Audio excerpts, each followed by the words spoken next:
Oh shit. This is just was for everyone. Damn, it's unvisible. Well, it was for everyone just in 2017. So, this is second place. Here, looks like that. This is the first one.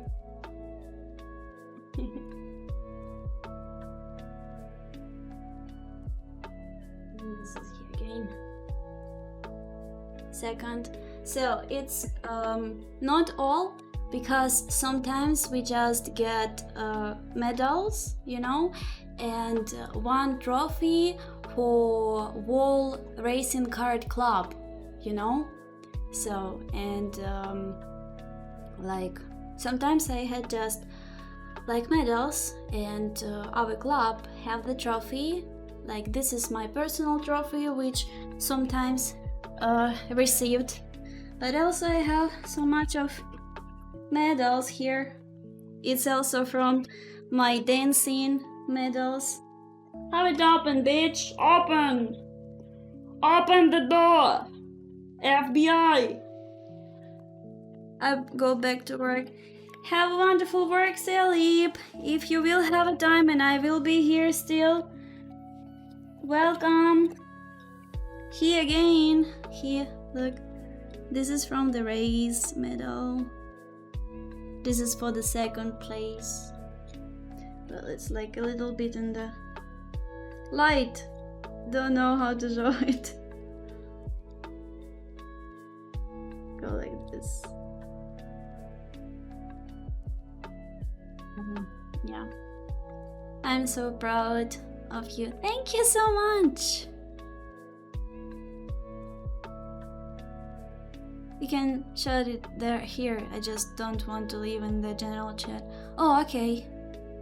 I like to imagine myself as an angel version of myself vividly in my mind when facing temptation of self-destructive behavior.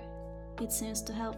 Well, yeah, it also like kind of help when you like imagine yourself angel, that you come to this world to do kind thing, you know, to protect someone you love, like that you angel which trying to protect some people and to help people.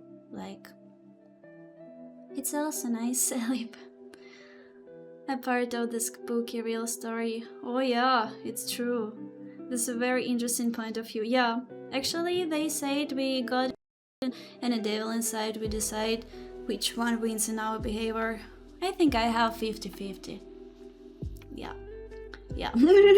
In my soul, definitely angel plus devil. And they like fighting with each other. Lol. Oh yeah, she races, she writes poetry, she writes songs, she draws, she paints, she takes care of the house, and she is the most pretty woman in the world. Impossible to run away from such powerful magic. The perfect. Thank you so much, Josie, for the interesting and beautiful and nice and kind words. Thank you so much. So here's one more. I think this is also this short place I got it once. So this is from the race. This is also short.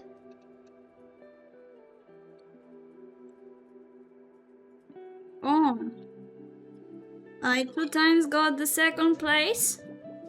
Bitch, where am I first? This is also second. Oh, here! First one.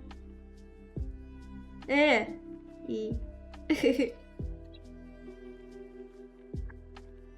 And... well, this is also from the race, I guess, or not? I don't remember, but...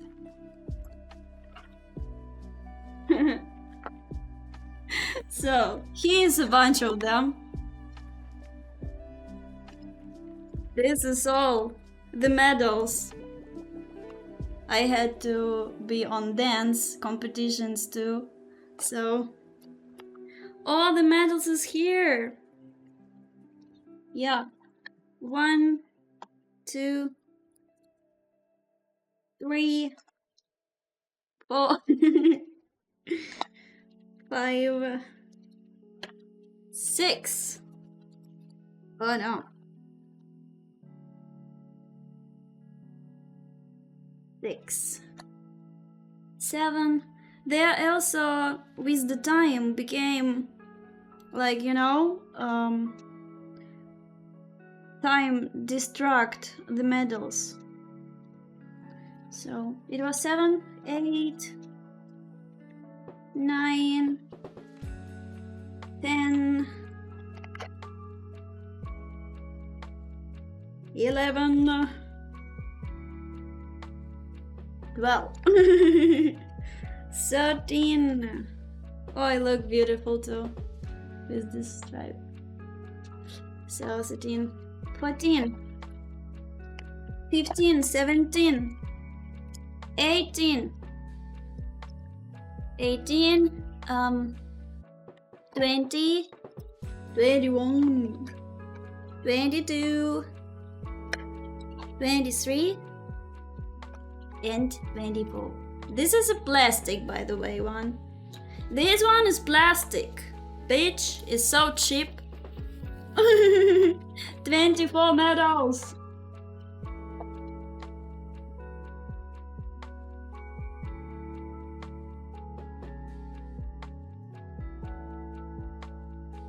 Sounds like this. Yeah. So let me. Okay, I left it here. Never mind. So. Hello, Dragster. Hype. Yep. How you doing? So nice to see people here in chat are open-minded about consciousness. Expressing yourself in positive way instead of spreading negativity is such a beautiful way of live life. Yeah, Johnny, I'm so appreciate this in my beautiful community, in my beautiful people, and someone who come here in negative key and toxic, going in a hell at once almost. Yes, guys. So yeah, I so appreciate it in my guys. They're so amazing. They're magical and holy. I love them so much. I don't know if you've been here before, but if you don't, you should be here too at Helsinki streams. They are more than magical. Thank you so much. Holy cow, that's a lot of medals. Yep. Those all medals from race? No, I said I also had dance. Ballroom dance. I was ballroom dancer for a long time too. So they're like, I think 70% of the medals are from ballroom and 30 it's from the race card, because I can say I was for a long time in the race card because I started when I was 15 and I finished when I was 18, I guess, around this time. So because I was too big and my card was not so fast also like I need, and I had to go also. So yeah, but this is it. Hello, smart boy, how are you doing? Hello. Actually, I was here last time kinda high looking for good vibes, and yeah, I heard Vicky singing some voice. Can you don't call me Vicky? I would like to say Victoria or Dory. Thank you. Or you can call me Fluffy also, but please no Vicky. Nah. I'm preparing myself for sleep because it's already night here. Oh really? What's down there? Oh, dance too? Is there any form of art that you can't do? I think I can do everything if I want. Like all people, you can do everything if you want. Just need to have inspiration and motivation. So I hope you can get back to racing. That would be so cool. Yeah, I would like, but of course it's don't be professional, as I had before, you know. But just time by time go and feel the speed and just feelings, emotions during your racing. Like it's amazing. Like just time by time I want to go to go-kart with powerful carts. It's important because most of the go-karts have shitty carts. They are not fast at all. So yeah. And thank you, Tori McQueen. Yeah, boy. Oh my gosh. So hello, I'm fine, thank you. And you? I'm fine too. Oh my god, welcome to our community. I'm fine. Hope you will enjoy and be here.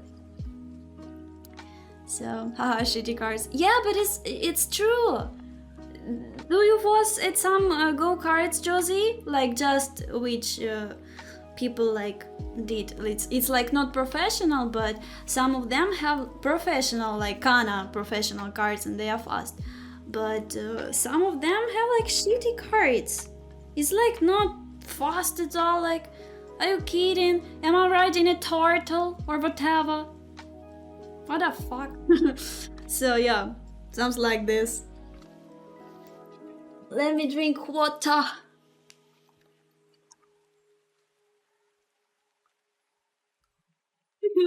Am I riding a turtle? I think turtle be more fast than these cars.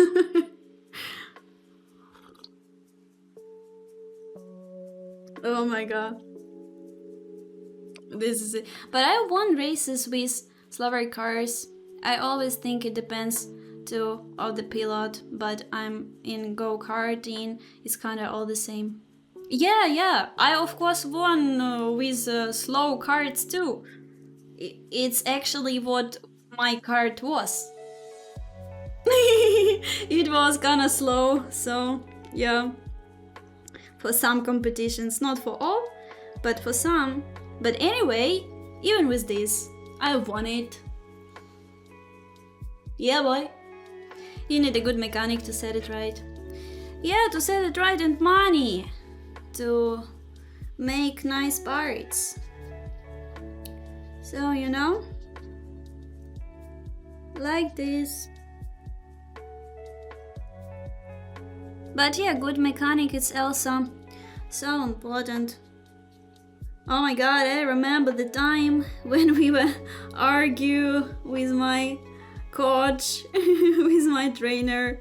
So it was fun time. Like, it's me now remembering, you know. But this time when it was happened, I was so pissed off when he don't understand what I mean or whatever. But now I remind about this with the warm, you know, it's like, it was cool time, even though we was argue sometimes. But anyway, it was nice. And he cared about me as for own daughter, you know. So it was so nice feeling. Hello Dragonator, how you doing? Welcome in. Bitch better have my money. For my karting, bitch better have my money. Lol, funny. Rhyme. Oh, damn, but that, yeah, go-karting is so expensive sport, I can say. Like, by the way, oh my god, at once, my friend from karting gave me to ride his kart. I was so nervous because I didn't want to break something because I know how expensive is it. I was so nervous to don't break something at his cart. So, and he gave me to ride his cart, and damn, it was amazing. It was fast cart, and it was nice speed,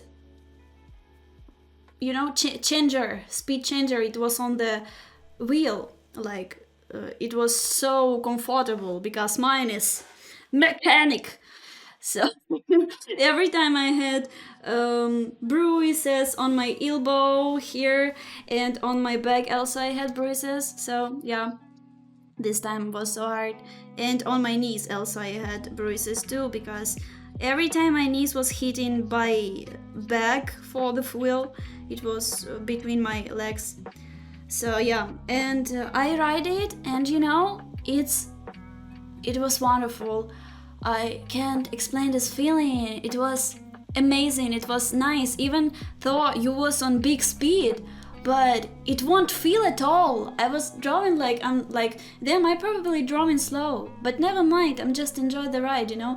And when I finished my riding, I like come to him, and he watching the results on his screen. He like, whoa, you drawing like that? Like, and you first sitting with such a card?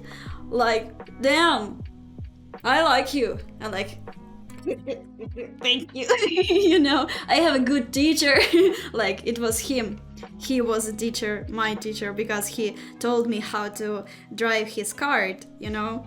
So it was really wonderful moment, and I liked this guy, and he liked me, but nothing happened, you know. So yeah, because we were so far away from each other. Yeah. So, but it was wonderful moments. I love it so much. I love the memories of it, you know. It's so warm, so sunny, so cool and so beautiful. The most terrible time when you draw under the rain. At some point, it's like fun to draw during the rain, but other way not fun, because you all fucking dirty bitch. So all wet, dirty, like it's terrible. But you though it's this, but also it's fun. Yeah, it's funny how your card you know, like feeling, because during the rain more hard to drive, because it's sliding, so much of sliding. Sounds like this. And funny riding on the snow too. It's sliding so badly. You should be good driver to driving during the snow, because if not, you will go in the hell. So yeah, or in the bushes. Who knows? Yeah, it's expensive. I changed the entire motor after 2 years. The tires every 4 months, and that is just for maintenance. There is also another unforeseen expense. Yeah, like every time it's so expensive, sport, so expensive, because it's cars. Like, it's obvious. I can't imagine how much people spending on this regular racing cars, you know, like, wow.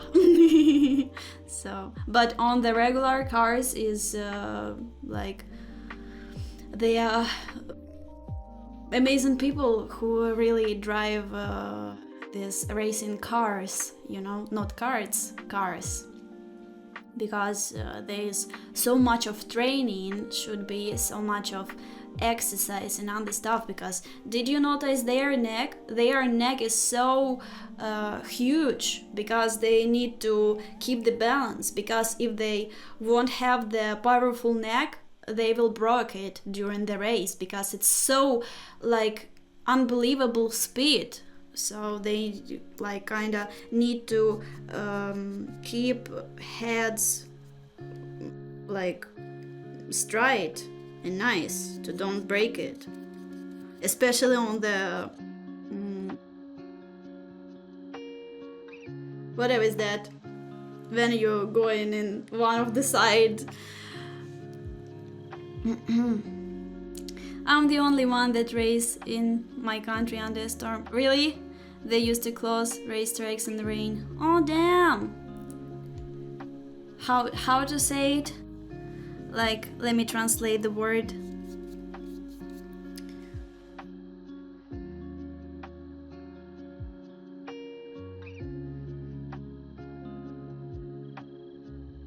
Weaklings. Weaklings? Weaklings. So I drove in the rain. We had just competition on the day, and I drove during the rain like 3 times for sure, if not 5. And one time I was driving on the snow.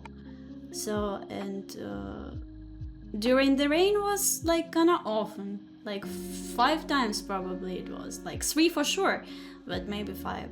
Like, it was fun, especially when you a little bit forgot to close your helmet, the left little thing, and you like start to drive, and all the dirt also come to your face, and you close the window, and you like, nice.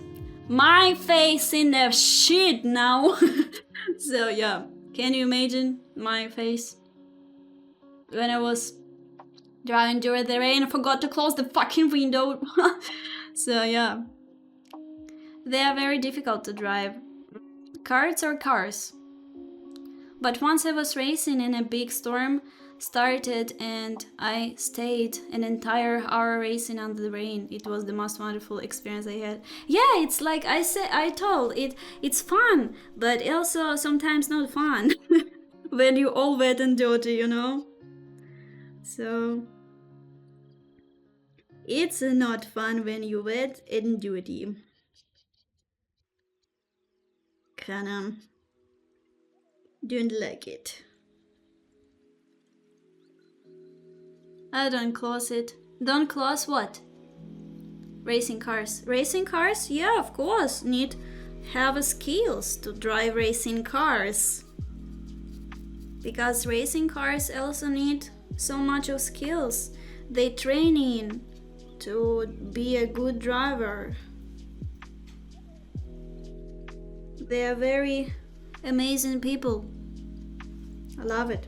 At once I want to go on some competition with the cars, racing cars. I hope it can be at once. I would like to see such a competition, you know. So yeah.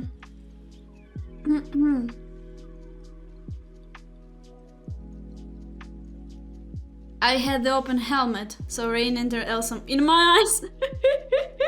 Oh damn! It was like very dangerous from your side. Like you, all the race had open helmet. Because if all the race is terrible, because some little stones can hurt your eyes and your face too. Were you like me, forgot to close but then close it? It's so dangerous to drive without closed helmet.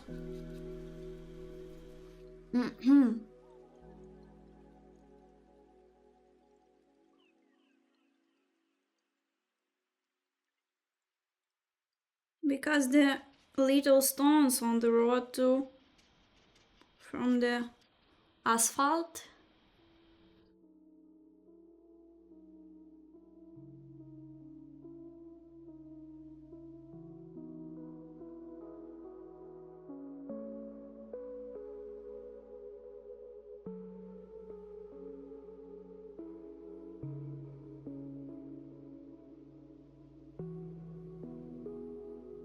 Yeah, and it also has a life risk too. Yeah, for sure. This is dangerous sport. This is definitely true. Even kart race have life risk though.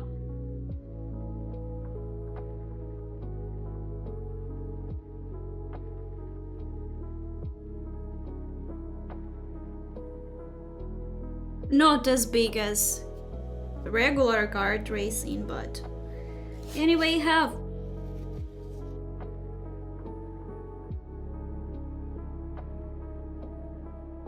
You know. So, let's continue listening spooky stories. I find another one there. Ah! Nah, you do recommend me. Yeah, boy. What the fuck? Dry beach. So this is what's the color? 12? 10. 10 probably. Let me see, I take a picture of it. We were at 10 after 10 minutes. I was the only one in the racetrack and I stayed 50 more minutes. I love the sensation. Someday you should know the source. American racetracks, they are a little more extremes. Really? Damn, hope it once I can try it. So it would be really nice, you know. So, story time. Are you ready? So 10 terrifying, true, scary stories.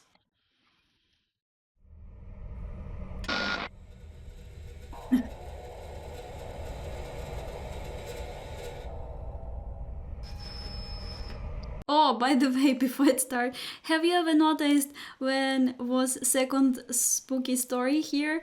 I was scared of a doorbell because in my ears it sounded like so realistic first, and second it was really scary. It was like peaceful, then it's like doo. I'm like fuck.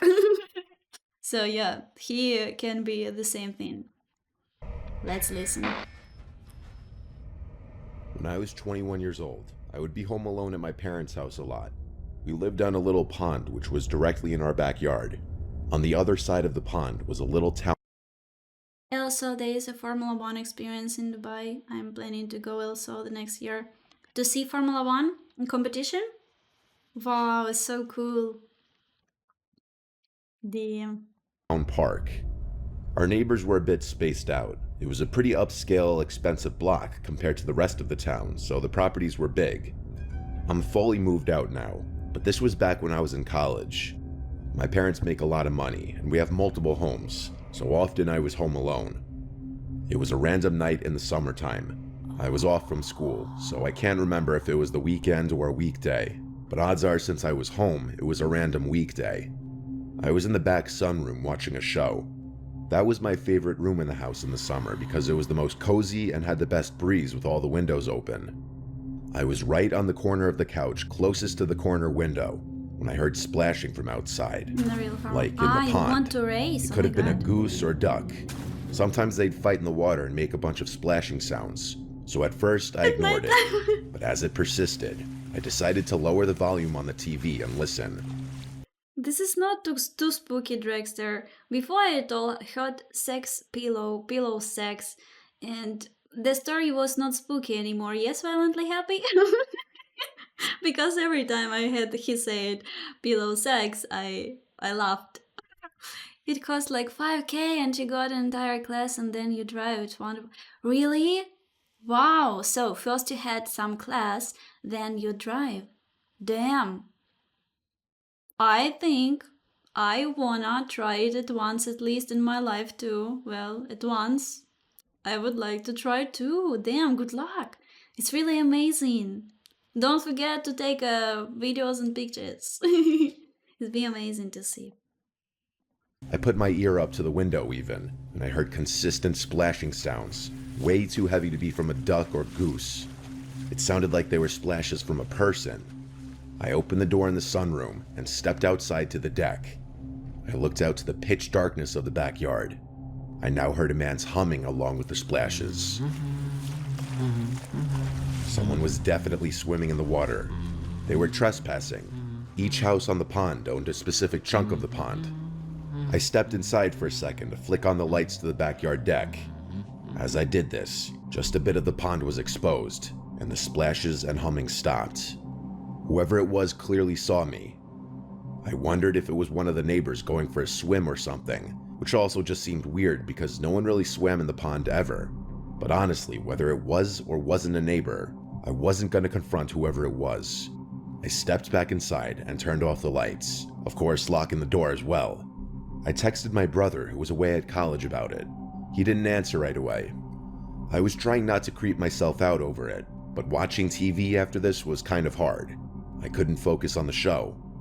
I looked out the window, but all I could see outside was darkness. I still had the TV on in the background, not realizing how revealing the light from the TV would be outside. And then, I thought I heard something on the deck.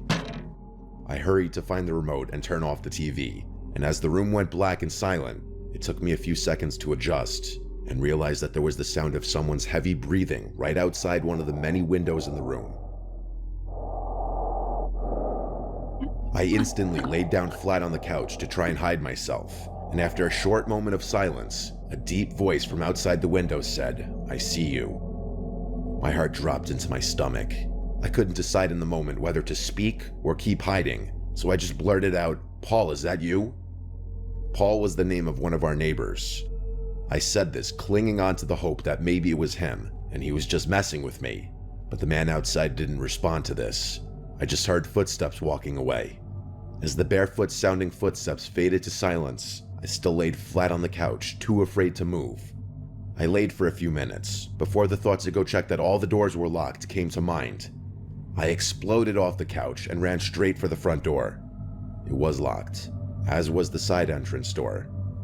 After a little while longer and texting my entire family about what was going on, my dad told me to turn the backyard lights on and check if anyone was still out there. He basically told me to be the man of the house and protect it. So I listened and checked the back deck through the window. It was clear. I brought a big knife outside with me onto the deck, and I looked down. There were wet footprints that had half dried by then, but I could tell that they were barefoot footprints. I followed the trail of footprints around to the side part of the deck, and what I saw was nightmare fuel. The top part of someone's head, namely their eyes and forehead, was peering just over the edge of the deck from the ground below, looking at me as if he heard me coming and was waiting. As we made eye contact, he turned away, and by now I was ready to call 911. I did so before even telling my parents. I locked myself inside, waiting for them, and when they came, I felt instantly better. They asked if our family had any enemies or people who don't like us, or if we have any problem neighbors. Questions like this. They did do a quick sweep of the property and then left. I decided to shut every window that night and run the air conditioning just for added safety. When I awoke the next morning, I was just delighted to see sunlight. I don't believe that man ever returned to our house, and we still don't know who it could have been.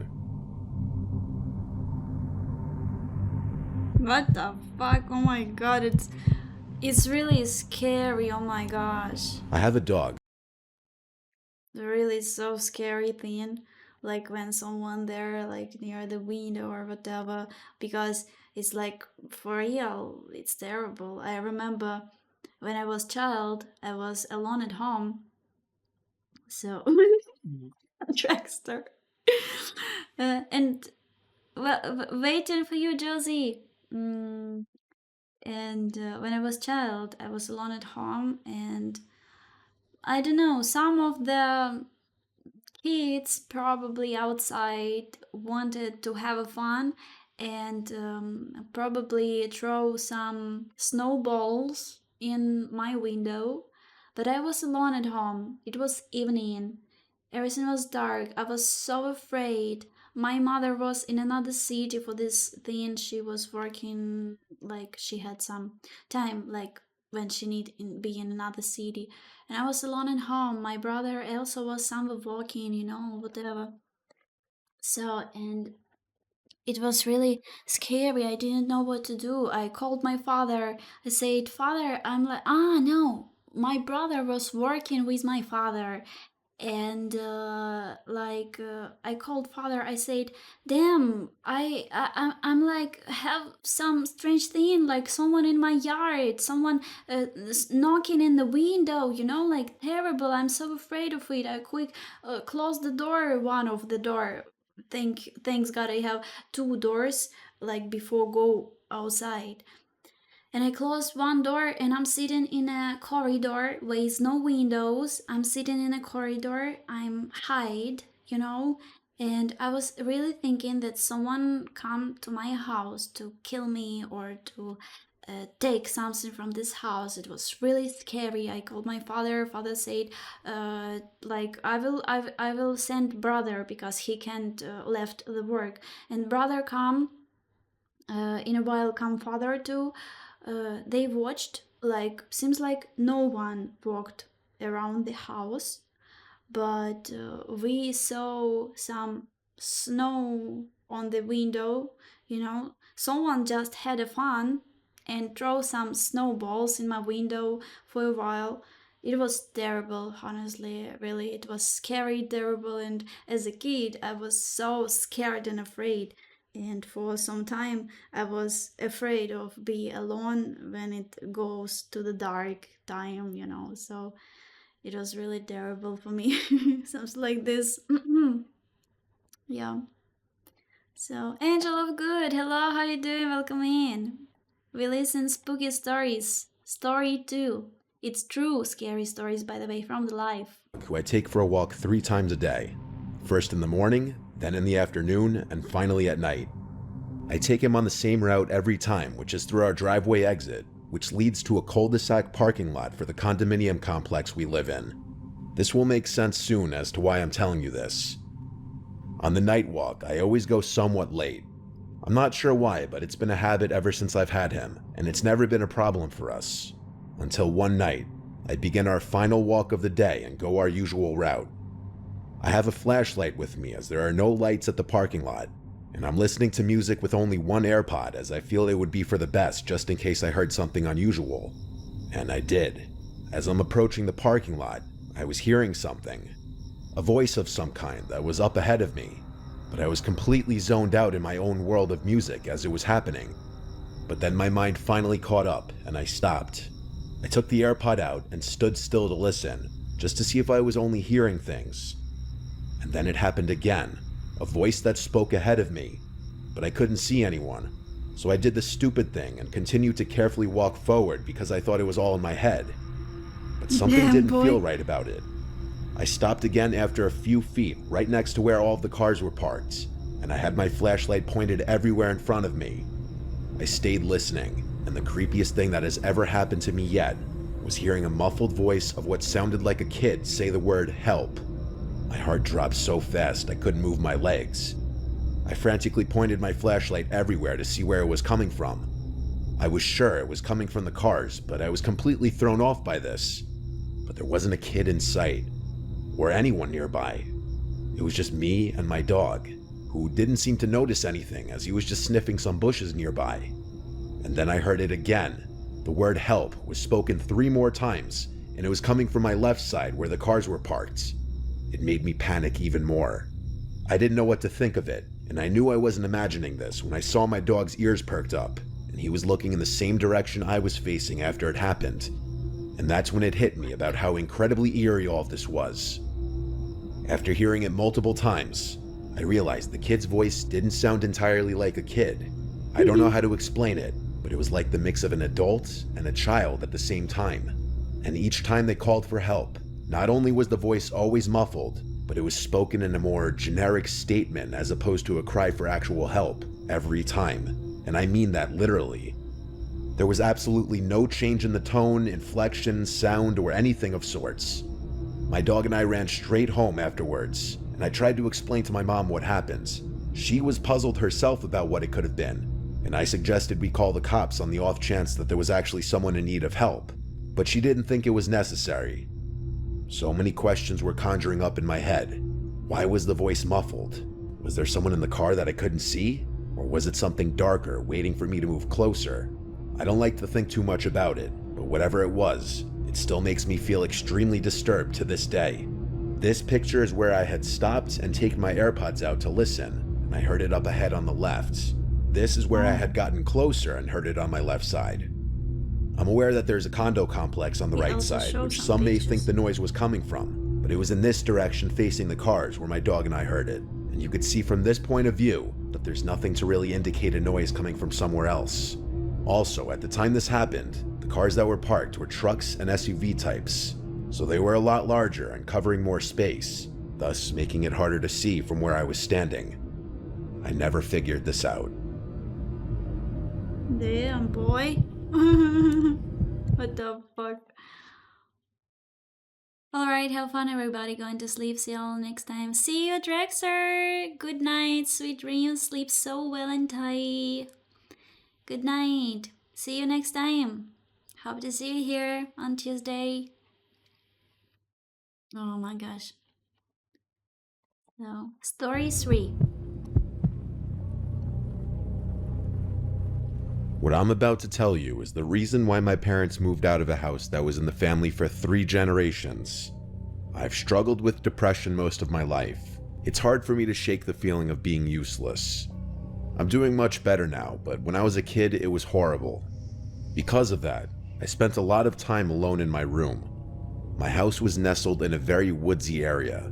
There were trees on 3 sides of it and a forest separating it from any neighbors. My room was pretty big for a bedroom. It was in the back corner of the house, so the windows on 2 walls faced the woods. It was honestly pretty scary for a kid my age. It didn't help that I was also scared of the dark. Things started happening when I was around 10 or so. I was in the 5th grade, and I was at the age where it wasn't acceptable to sleep in my parents' bed after a nightmare, but I was still accused of having an active imagination. The first thing I noticed was my nightlight. It had different color settings, so if I wanted, I could change the LED around. I liked keeping it on red, which is what I fell asleep to most nights. One night though, I woke up randomly in the middle of the night, which was unusual for me. I was really tired and fell back asleep in under a minute, but before I did, I noticed that my nightlight was a different color than the red I always left on. I didn't think much of it until about a week later. One morning, I woke up and realized my nightlight was once again not set to red like it always was. I asked my parents why they were messing with my nightlight, but they were confused and told me they didn't know what I was talking about. I explained what had happened to them, and they told me that the thing had always been glitchy. They knew best, so I accepted that answer for a while. At least until one morning after waking up to see my nightlight unplugged completely. It was just sitting there on the floor. Once again, my parents dismissed my concern and told me my brain should be focused on school. My dad said I was getting too old for a nightlight anyway. A few days later, my nightlight was missing completely. It had seemingly evaporated out of existence. Now I knew my parents were lying to me. They probably thought I should have outgrown the nightlight by then and took matters into their own hands. This incident caused a massive fight between them and I, since both of us accused the other of hiding it, and neither of us was budging. I couldn't believe my parents would blatantly lie to me about something like this, but there was nothing I could do. After that, things went back to normal for a week. That didn't last long though. 3 nights in a row, I woke up randomly in the middle of the night. Each time, I had no idea what was waking me up. After it happened a 4th time in a row, I told my parents. They told me that I was going through puberty and that changes to my body are natural.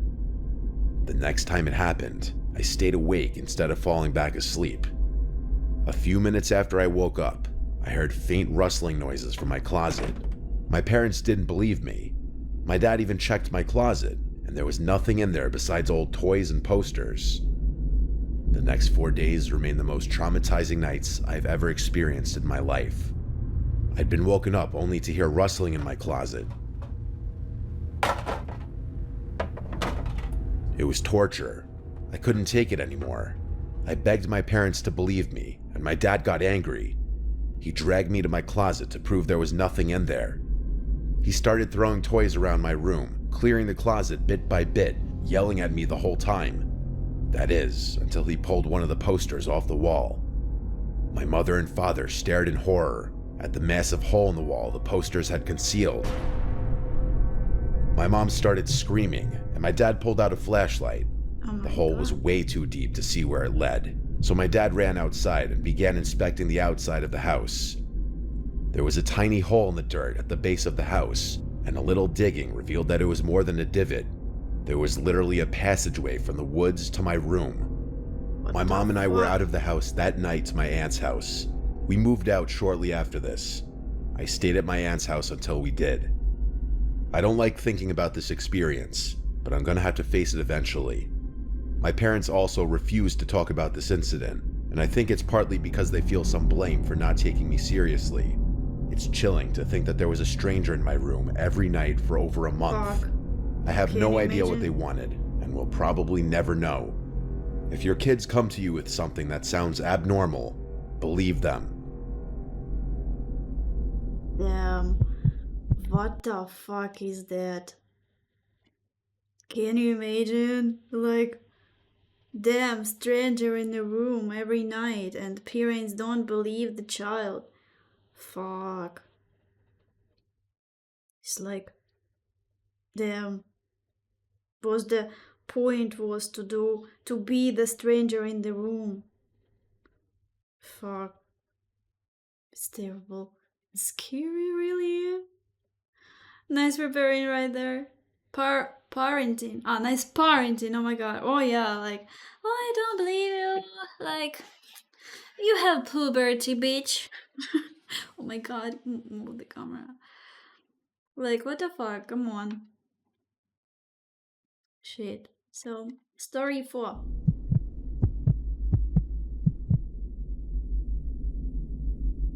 My name is Leo. To be completely honest with you, I'm a little lost in life right now. I won't get into it too much, but all you need to know is that my family situation is horrible. And for the past 3 years, I've tried to stay as far away from home as possible. My close friends from high school have been changing in ways I don't like, and I feel like my hometown has nothing to offer me anymore. I'm about to be a senior in college, and to be completely honest, I have absolutely no idea what I'm going to do with my life after that. Enough with the sob story, though. I was in Berlin last year for whatever reason, probably searching for a sense of place or trying to find a direction in life. I remember the name of the bar I was in, Reduya. I was there alone, nothing I'm not used to. I was getting ready to leave when I felt around my pocket and realized my apartment keys were missing. Just my luck. I stumbled out of the bar and began walking toward my apartment anyway. The whole thing was locked up. There was no way I was getting in there, and it was way too late at night to get a replacement set. I'm not sure what most people would do in a situation like this, but my first thought was to start looking for a place to sleep. As if my luck wasn't bad enough, it started raining. Eventually, I decided to sleep under a nearby bridge. I didn't even know where I was, but I was out of the rain and safe, so I was happy. As I was drifting off, I began picking up on some faint voices coming from across the river. I sat back up and saw what looked like 5 men standing on the opposite side of the river along with a little boat that was tied off. They didn't seem to notice me. It took me less than a minute to realize what I was watching. There was an honest-to-God drug dealer or something going down right in front of me. My German isn't great, so I wasn't really able to make out what they were saying, but several briefcases and duffel bags were exchanging hands, so I filled in the blanks myself. I thought about finding a new spot, but I didn't want to draw attention to myself by moving. I figured I'd just wait for this to be over, then leave. All of a sudden, one of the men yelled something aggressively in German and pointed a gun at one of the other men. There was a brief moment of silence before the other guy put his hands up and began talking really quickly. It looked like he was being set up. The other men stripped the man at gunpoint of his clothing and started confiscating his belongings. I didn't feel safe there anymore and got up slowly to move. As I did, I heard one of the men shout what roughly translates to, "There's someone there." I started running, not even turning to look at them. They shouted more things at me, but the only words I was able to understand were, "Don't shoot." I ran until I threw up and nearly passed out due to drunken exhaustion. There was no way they'd be able to catch me, but they could have easily killed me. Sometimes I still think about how I could have lost my life that night if those men had decided to fire at me. Sometimes I feel like I'm fated to run forever. Damn, boy. What the fuck at all? How I It would was a sleep normal today. Friday afternoon at my high school. I was walking down a hallway with my friend Emma as she talked about God knows what. I was just trying to get through the day because I honestly had a lot to deal with at home as well as at school, being that my foster parents weren't the nicest people to say the least. As we walked past the lunchroom, I suddenly had to use the bathroom. I asked Emma if she had to go. She said no and that she would wait outside for me. I went into the bathroom and immediately noticed no one else was in there.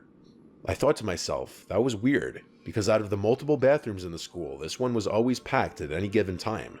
I shrugged it off and went into a stall, and a few seconds after getting in the stall and sitting down, I heard the bathroom entrance door open and shut abruptly and someone entering the bathroom, but I didn't hear them move after entering. I didn't think anything of this. It wasn't really anything out of the ordinary. Maybe it was someone hiding from an admin. I went about my business. I stood up to button my jeans and read the writing on the bathroom wall. There was a bunch of random quotes and rants about teachers. Then I heard the door open again, and I assumed whoever was in here had left. I came out of the stall, and as I left the bathroom, Emma was looking at me with a weird face, almost like a "what the hell did I just see" face.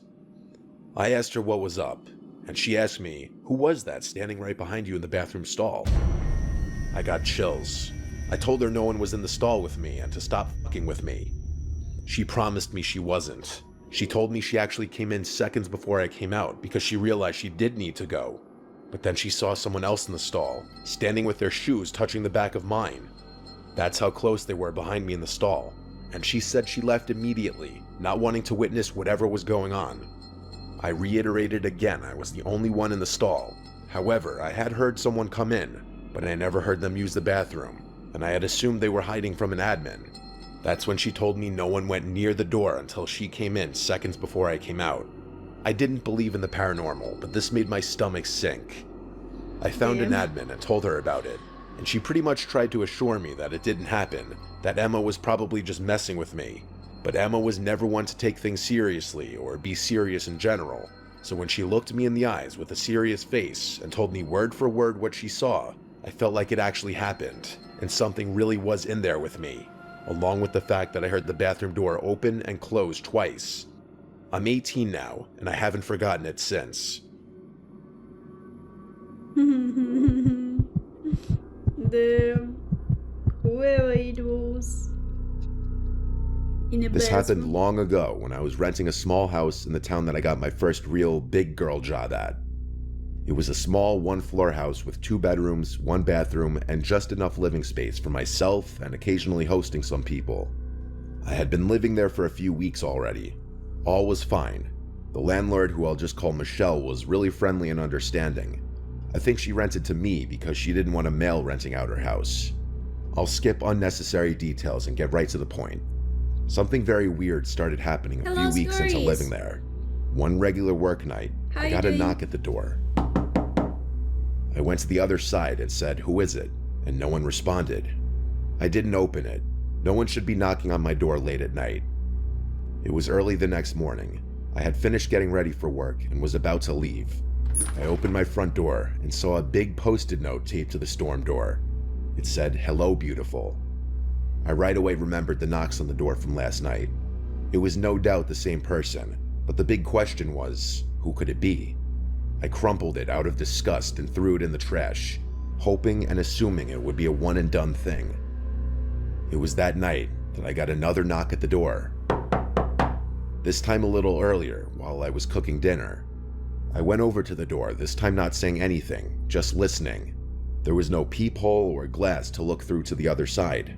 I had no way of seeing who was there without opening the door, and that wasn't going to happen, as the storm door didn't lock. But this was the second night in a row, and now I was realizing this was some kind of stalker situation. I called my mom and dad to ask for advice, and really, they didn't even know what to say. My dad, who was a retired police officer, said that if I called the cops, they wouldn't really be of any help unless they were catching the person in the act. My dad advised me to not go outside late at night for a while, don't answer the door, and if it persists, that he'd come to town and spend a few days with me. So that was the advice I followed. The next morning, the first thing I did was check the storm door for another note, and part of me died inside when I saw another note stuck to the glass.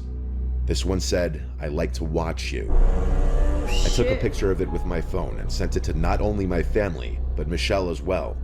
I asked Michelle if she had any kinds of issues with certain men or any stalkers. She acted appalled and shocked when I sent her a picture of the note and told her about the knocks. She assured me that she didn't have any stalkers and that she was in a long-term relationship.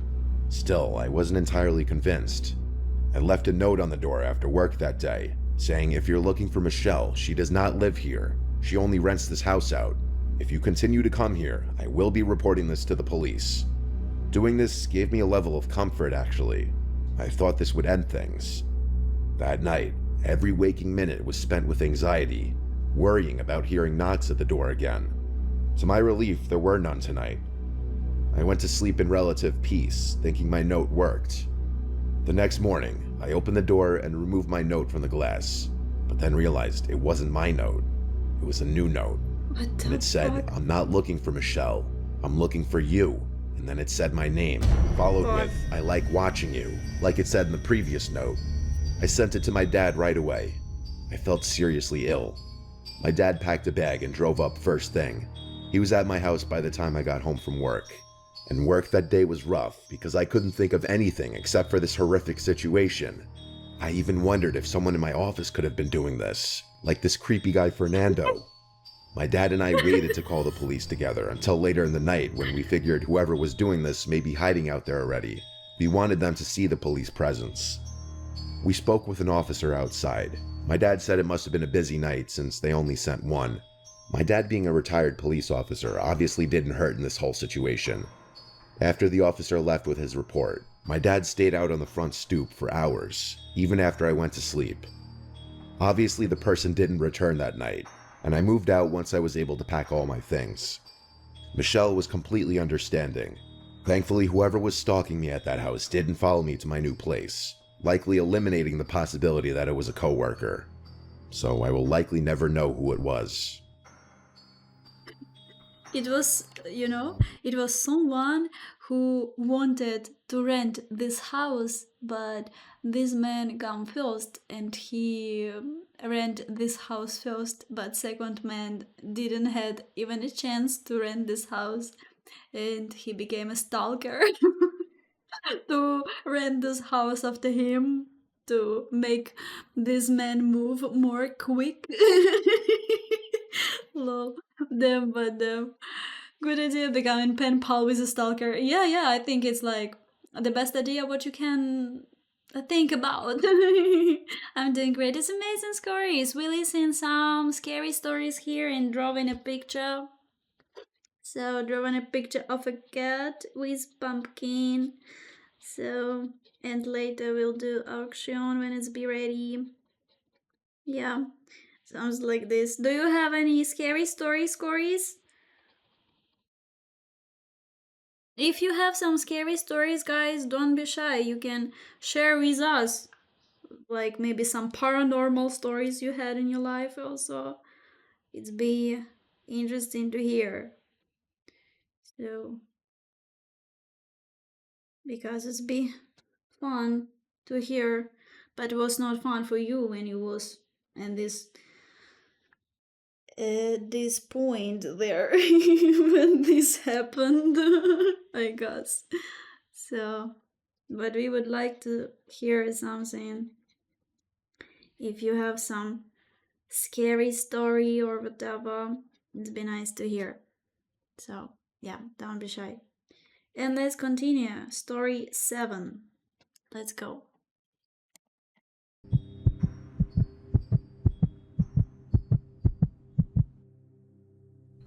I'll be honest with you, I've probably spent more time chasing women than I'd like to admit. I've had to tone it down a lot since college, partly because of what I'm about to tell you. I went to school in California, and while I haven't been back in a while, when I was there, the culture was very open. And when I say open, I mean sexual. This honestly could have been true for other colleges in other states at the time, but I really wouldn't know. It was my sophomore year, and I had just finished pledging the fraternity Pike. About halfway through the semester, though, I was getting sick of only talking to sorority girls that seemed to know half the guys in every frat. It was honestly a little gross, and I started developing a fear that every girl I was interested in had been with several people I personally knew. I tried my luck and created a Tinder profile. It wasn't long before I matched with someone whose interests seemed to match mine. We started talking, and things were going well. After a few days, we made plans to meet up at a local college bar called Tap House on a Saturday night. This was actually my favorite bar in the area because it had pool tables and I had been clearing racks since I was 10 years old. I remember getting there a little early so I could secure a table and warm my muscles up a bit. An hour passed though, and I came to terms with the fact that I had probably been stood up. I was trying to decide whether I should salvage the night or just go home and play online chess when I got a notification. To my surprise, it was Yamel, the girl I was waiting on, telling me she had just arrived. I greeted her, and she apologized for being late. We got some drinks, played some pool, and got to know each other. She was Latina and a heavy drinker, so I got plastered just trying to keep up. At one point, she asked for my Instagram, which I gave to her. 10 seconds later, I found myself staring at a collection of explicit photos she had just sent me. I was confused, but in my drunken state, I wasn't going to complain. Before I could even respond, she told me, "Your turn," which I figured could only mean one thing.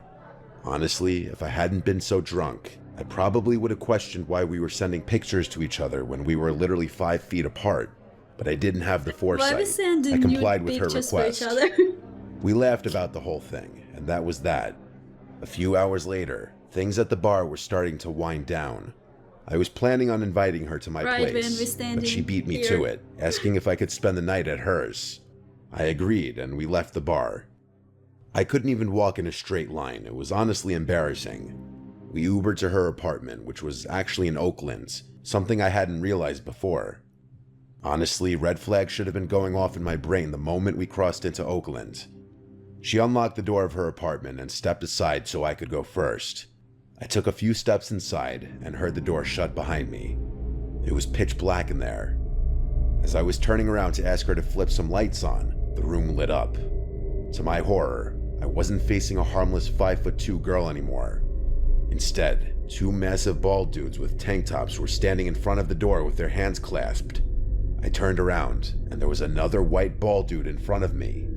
I wish I could tell you more about the room I was in, but it was honestly difficult for me to recall small details of that night. I couldn't fight or flee, so I just froze. The guy in front of me began telling me my own name, birthday, and age. He then went on to say that the girl I had just gone out with was 17, meaning I had received and sent explicit pictures to a minor. He then suggested that I do what I was told, which I did. The 2 guys behind me confiscated my phone, wallet, and keys, all of which I gave up without a fight. I asked the guy in front of me what he wanted, and he basically told me that he was a major distributor of illicit substances in Northern California. He told me that I'd be outed as a pedophile if I didn't distribute his product to my fraternity and university. I wish I could remember more specifics. The 2 men behind me then gave me a piece of paper and told me to write down my address, followed by a list of names and numbers for as many students as I knew. I told them that I'd need my phone to complete the list, so one of them held it firmly in front of me and let me scroll through. All 3 of them were hovering over me now, knowing I was basically checkmated. I don't know what compelled me to do it, but the literal second I saw a chance, I ran. I was too drunk to think about the consequences of those pictures on my phone. I narrowly escaped out the door I had entered from and ran as fast as I possibly could. It's not like I was safe though. I was still smack dab in one of the most dangerous places in America. Eventually, I found a nice looking house and begged them to open up. I pleaded with them to let me use their phone and call 911, and then I told the police everything. But of course, I didn't remember the address of that girl's apartment. An officer picked me up and took down a report before asking me if I would be okay leading them back to that apartment. I was actually able to retrace the way I had run, and I waited in one of the squad cars as the police barged in. After a few minutes, an officer told me that the place was completely deserted and there were not any signs that people had even been there. In the following weeks, the police actually took my report seriously and launched a full-scale investigation. They concluded that it was probably gang-related, but were never able to arrest anyone. That was years ago. I bet this incident has been swept under the rug of Oakland's rampant crime and drug-related activity. In all honesty, what happened to me all those years ago is probably nowhere near the top of the list when it comes to that godforsaken place. I haven't used a dating app since. What the fuck? It's so terrible seeing them. I've been smoking cigarettes every day for years. Before you judge me, Let me just say that I recently started seeing a therapist for my nicotine addiction. Unfortunately, it hasn't helped much. The only thing worse than my nicotine addiction is my sleep schedule. I don't know what it is. I find myself staying up hours past midnight and rarely get out of bed before noon. While I'm trying to fix these parts of my life, they're extremely relevant to what I'm about to tell you. It began a few months ago. I was standing on my balcony, like I do most nights, smoking a cigarette. I live in a really secluded neighborhood. It's not like the houses around here are right next to each other. Despite this, I have a neighbor whose fence I can see over if I'm standing on my balcony. I'm not nosy or anything, but this particular night, I was looking into his yard. I had never met the guy, but I assumed he lived alone since there was only ever a navy blue BMW parked in his driveway. But not this night, though. There was a black van I'd never seen before sitting in front of his house. I didn't make anything of it, just noting the coincidence to myself. The next night, though, I made it a point to pay attention to his yard, and the same black van was parked there again. I didn't assume something sinister was going on. I was more intrigued than anything. The following morning, I went up to my balcony and looked into his yard. The van was gone. For the remainder of the week, I made a game out of observing the van at night, theorizing its purpose. I said I wasn't nosy, but I sure am obsessive. It's actually the main reason most of my friends drifted out of my life. I wasn't going to do more than observe, though. It wasn't my business or place to poke around further. That is, until one night, when I saw something that completely changed my perspective of the situation. I was up later than usual. It was maybe 5 in the morning. The van was there, as it had been the past several nights. I was smoking my last cigarette when my neighbor actually walked outside, something I hadn't seen yet. I watched as he made his way to the van, carrying what appeared to be a long black bag. It almost looked like a set of golf clubs, only much heavier. After opening the van's sliding door, he delicately placed the bag inside. He promptly got in the driver's seat and sped off.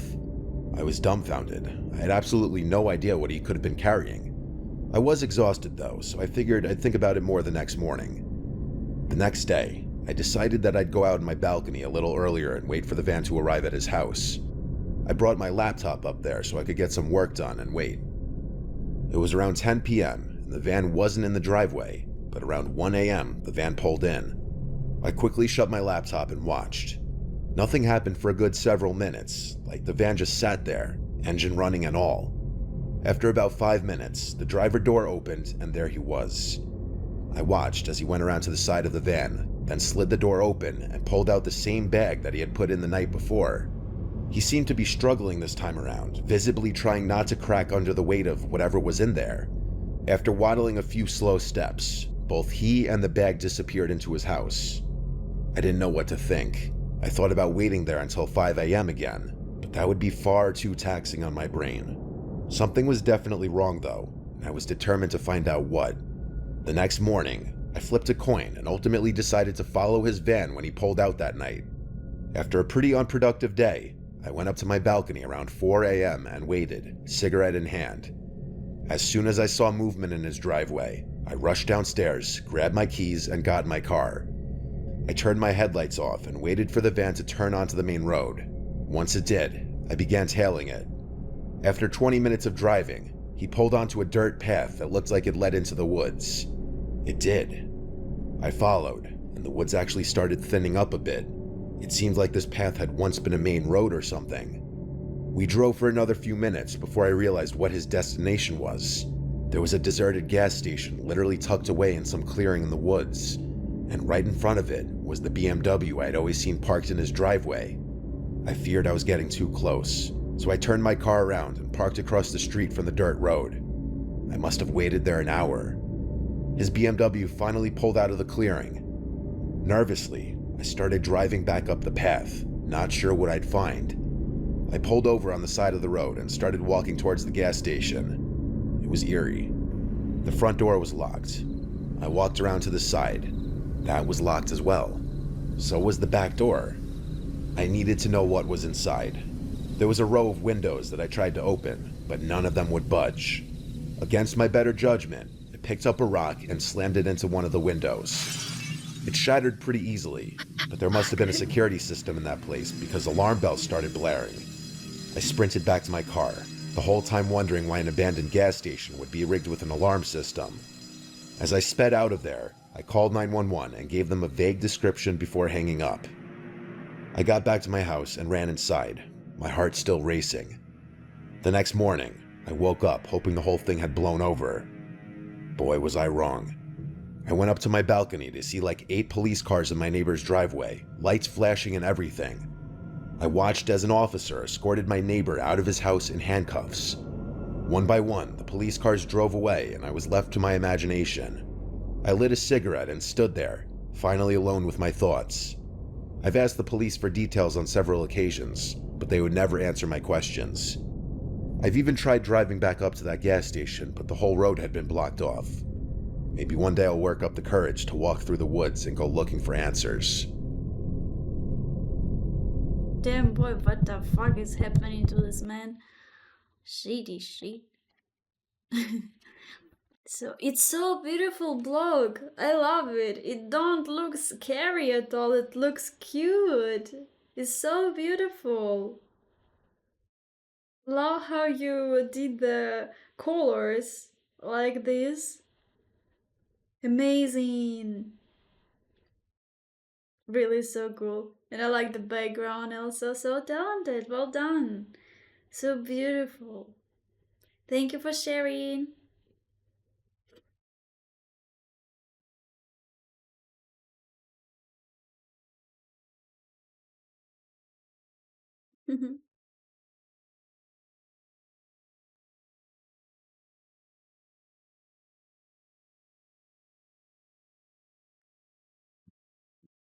Let me drink water. Water, water. Do, do, do, do, do, do. You can hear everything here. So, story 9. Let's go. By Nikki. I'm not somebody who grew up with any kind of sleep disorders, such as sleep paralysis or night terrors. I've always been a very heavy sleeper, so that's why when what I'm about to tell you started happening, it was a shock to me. We all have the occasional nightmare. I used to call nightmares a free, 3D immersive horror movie. To most, that will probably sound freakish, but in a weird way, I sometimes like the thrill of waking up after a nightmare. I was living with my one roommate, Patricia. I just called her Trish. We had very different schedules with work, so we didn't see each other much besides on the weekends. This happened in July. I remember because it was so hot out that I had the window AC unit on full blast every night, which also provided a white noise that helped me sleep better. It was the first night that I had the nightmare, a few days after my ex and I had broken up and life wasn't exactly the best. I had a dream that I vaguely remember for the most part, but the part that I vividly remember is being in a room full of my family members sitting quietly around a dinner table, and standing across the table from me was what I could best describe to be a creature that looked like one of the aliens from the movie Signs, only with horns and claws. It looked like what you'd imagine a sleep paralysis demon to look like, only I was still fully asleep and dreaming. The next thing I knew, the thing was standing next to me, looking down at me. I started to run away in my dream until I was in my room, or I guess my brain's version of my room. That was the last of that dream I remember before waking up. My room was pitch black and the AC fan was on full blast. My heart was racing a bit from the dream, and I sat there thinking, wow, that was a creepy dream. I looked around the room naturally before laying back down and going to sleep. The following night, I woke up in the middle of the night to my bedroom door open, which I usually 99% of the time would leave shut unless I was drinking. My immediate thought was that it was Trish checking if I was home. I went up to go shut it and went back to sleep fairly quickly. I asked Trish if she came in my room the next day via text, and she told me she did not. So it was always possible I just took a midnight trip to the bathroom or kitchen that I didn't remember. It was the following night that I had another nightmare. That same demon creature from my previous dream appeared again in this one. This one was a lot more disturbing. Instead of being with my family, I was in a dark, square, empty room with the thing, and it kept getting closer to me. Oddly, I don't remember the thing actually moving its limbs to walk. I just remember that it kept getting closer and closer until it was on top of me. And then, like I couldn't even move, the thing took a claw to my thigh and scratched me, and I actually think I felt the pain in my dream. Then, the next thing I remember is waking up. I don't mean I woke up right after that. I mean I don't remember what happened after that in the dream. But it was dark in the room once again, AC on full blast. I felt a slight stinging feeling on my upper thigh. I felt it with my hand, and I actually felt like I felt something on the skin. I rushed to the bathroom and looked in the mirror, and I screamed out loud when I saw a gash in my thigh. I went to Trisha's room and turned on the light, waking her up. She asked how the fuck I got that, and I screamed I don't know. We went to my room together and flipped off all the sheets and covers off the bed, looking for any kinds of bugs or spiders or any sharp object I could have laid down on, which, yes, I understand makes no sense, but what else were we to think? Trish then looked at me and said, "Wait," and put her finger to her lip. She turned off my AC unit, and for the first time in days, the room went quiet. It all became sickeningly clear in an instant, as we both heard a sound from under my bed. The kind of faint sound that you sense from another person just existing in the room. I'm impressed at both of our ability to not scream right on the spot as we both looked at the bed and then at each other, and then left the room and then the apartment. We knocked on the neighboring apartment door until he answered. We asked him for help. Someone was in our apartment. He was an older guy, so I don't think we expected him to go fight some stranger in our apartment. He let us use his phone to call 911. At some point while waiting for the police, we heard a door outside slam shut. It sounded like our door. None of us could look out the window in time to see who it was. When the police got there, we confirmed the intruder was gone. We did leave all the lights on in the apartment when we ran away though, and left in a rather sudden fashion, so the intruder definitely knew that we knew. And then came the reflection I had of my dreams, and what they actually meant. That demon in my dreams was supposed to be him, even in the first dream. And with my door being open that night, that means he or she may have been roaming around our apartment at night, possibly eating our food. And to think this person actually scratched my thigh so hard it left a mark, it's actually really disturbing to think about. This forever changed my outlook on dreams and nightmares. Damn, boy, what the heck is happening to people at all?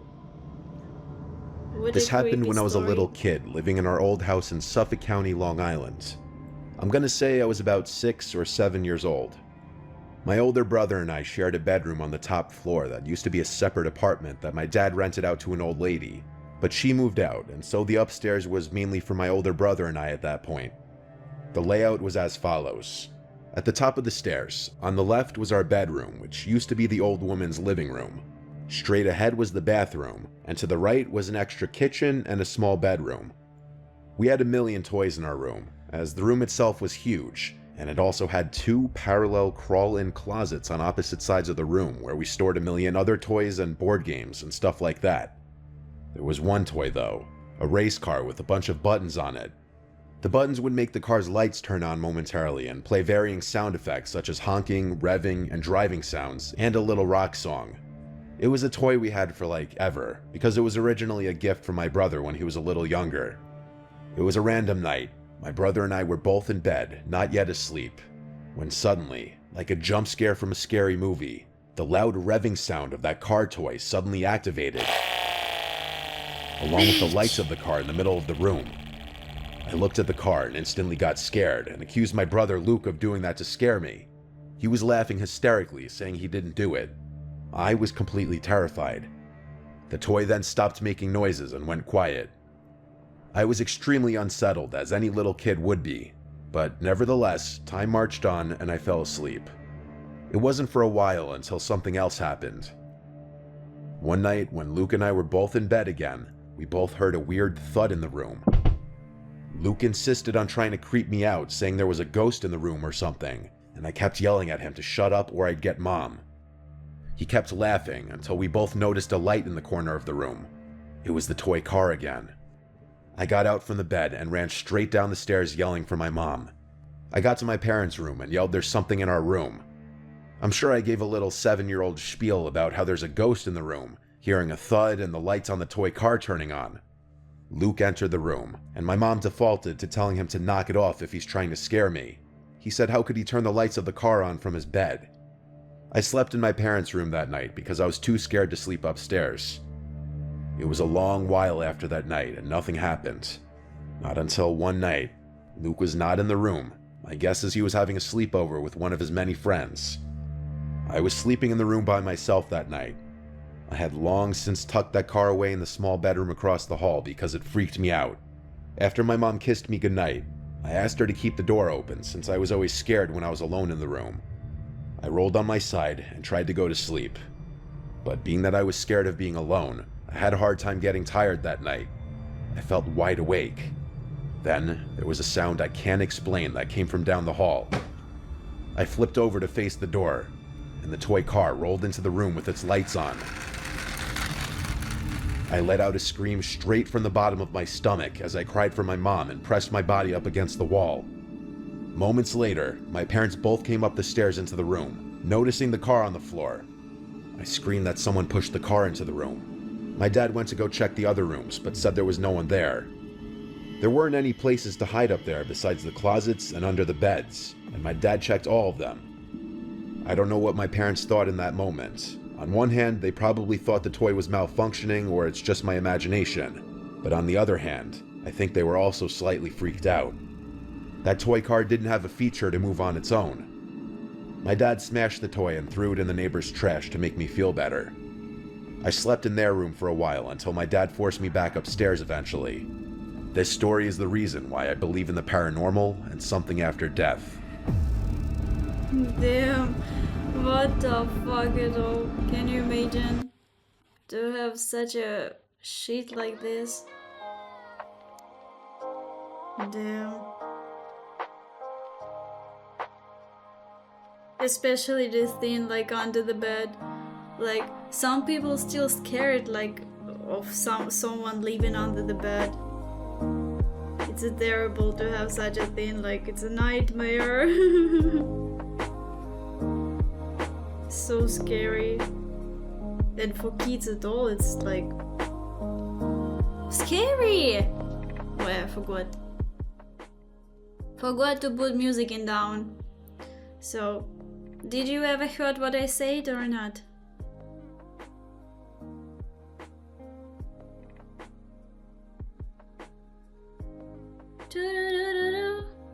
Toy car version of Chucky. Well, damn, but it's really scary. Like some paranormal things there exist, you know? And people like, oh damn, it's so scary. But it's really scary when you see something paranormal and can't explain what the heck has happened. So terrible. Have you ever had some paranormal stories violently happy? I don't think so. Or at least I don't remember.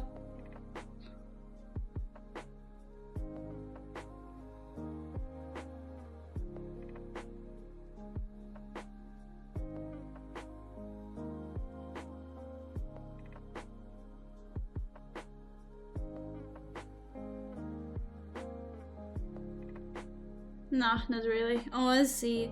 I only remember how me and my friend was trying to record like some scary video, you know, like a typical scary video, like squeaky, this kids playground, this squeaky, like you know. So did this effect, like then someone like go in there and like typical thing, you know. It was funny, but we never posted it. We didn't finish. Lol. But it was funny to record. You just need too much of the like edit after, because you need to do all the sounds effect and other stuff. So it's really bunch of work was, but no one don't want to do that. Hello. So you know,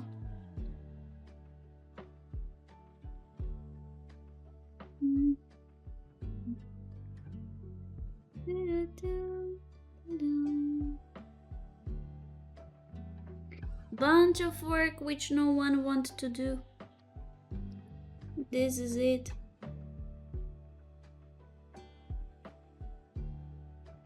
Yes, cat.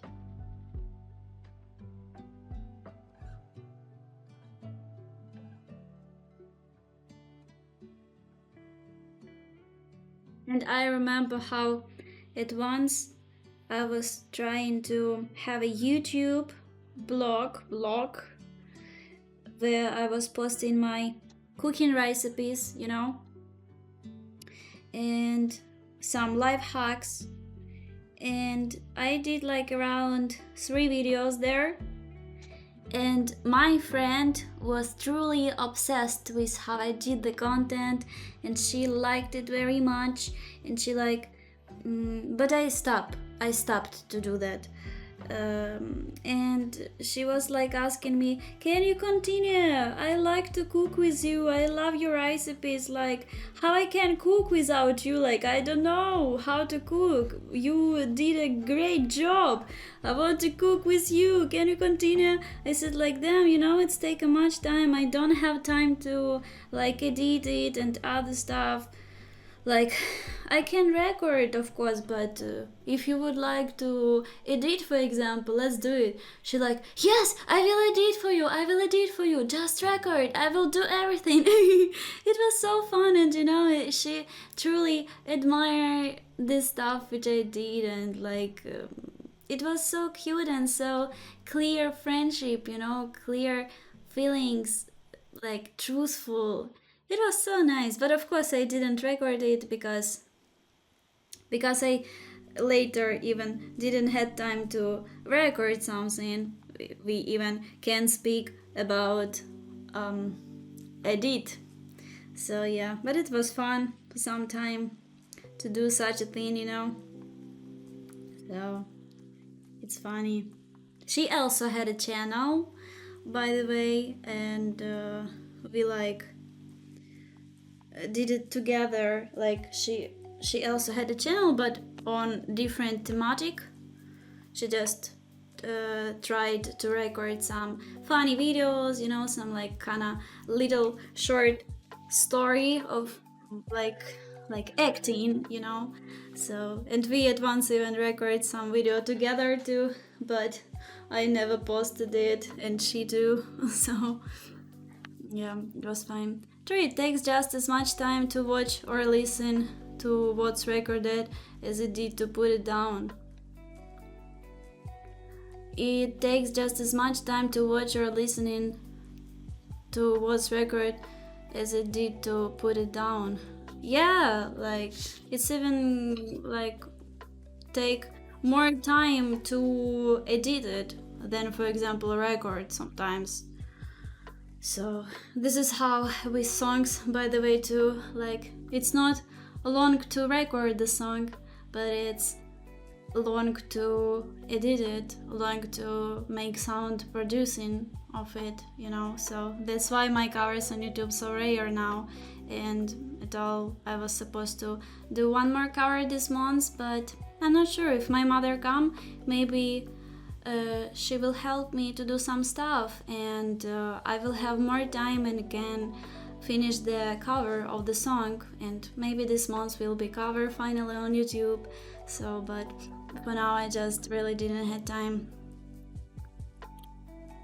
But yeah, every stuff what you're doing take much time if you want to do it nice, especially when you have perfect view of everything, you know, and you doing and doing, but result is not agree with your perfection.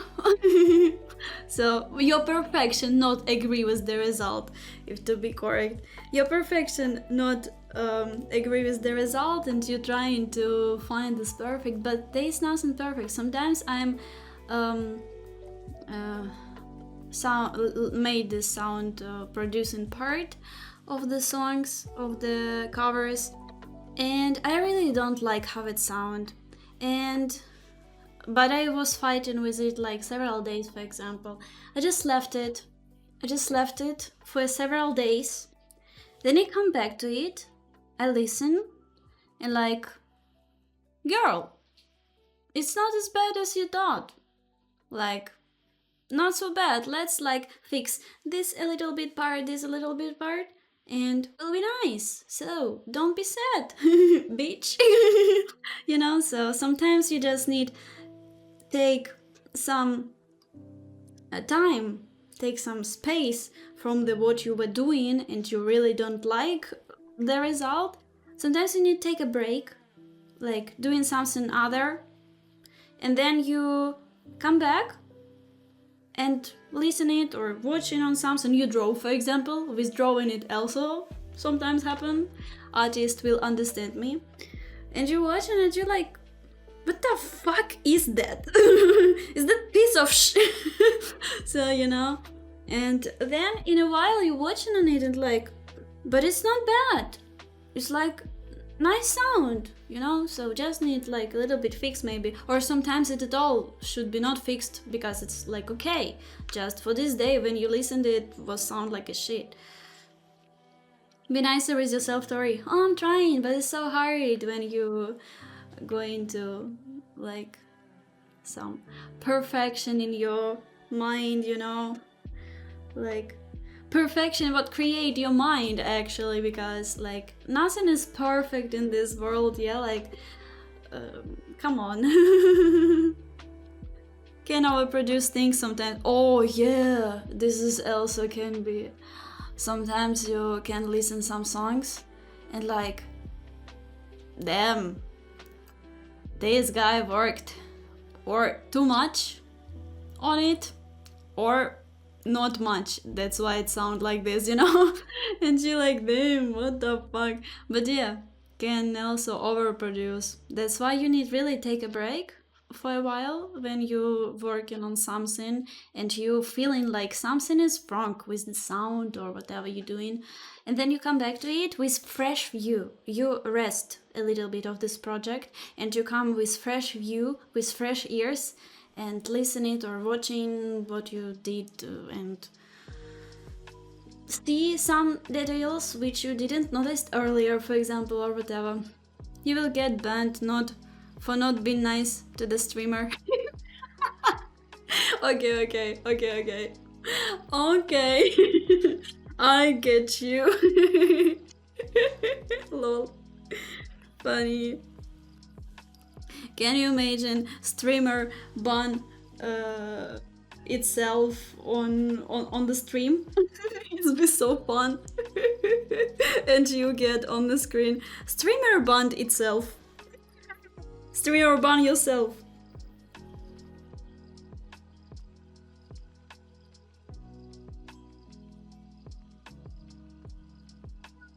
Dum, dum, dum, dum.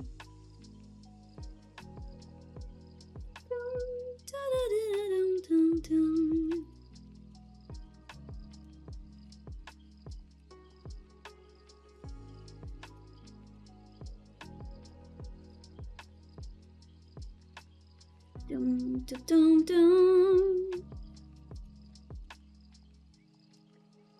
Yeah, it's like this. Man, you can't put the price on life.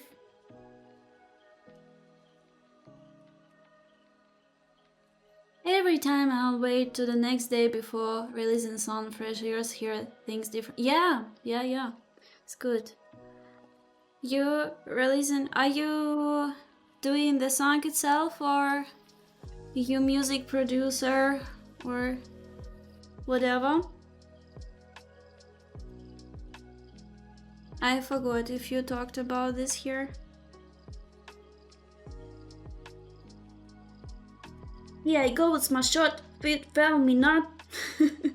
This is the opportunity which I got. Whoa. Da da down, da da da down, down. 13, 11, 8. Okay, let's color this little piece yet also.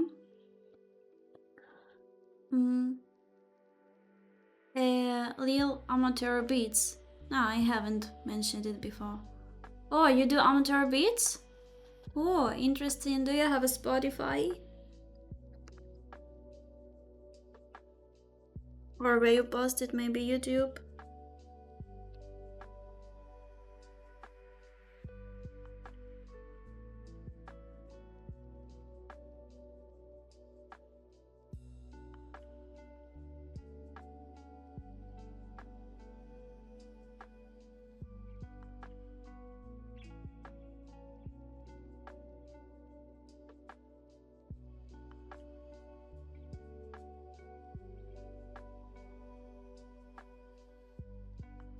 Dum, dum, dum, dum, dum, dum, dum,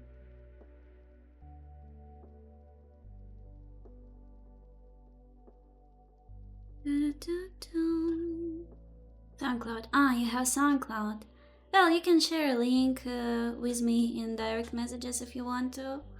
So, I would like to listen something.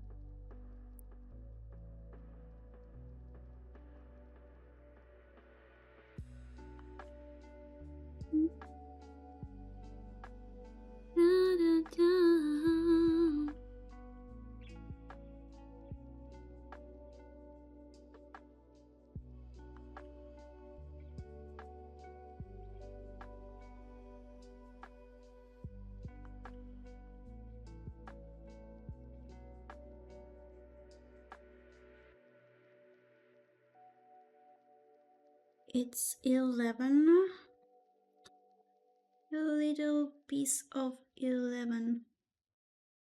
Here we have.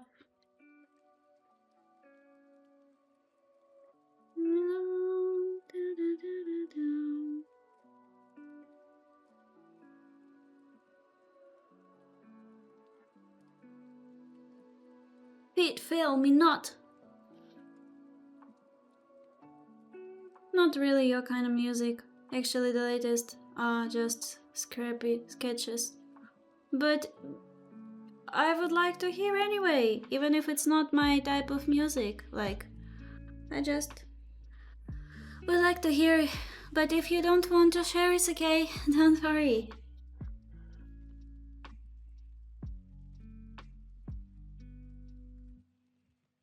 Just happy that you enjoy something what you did.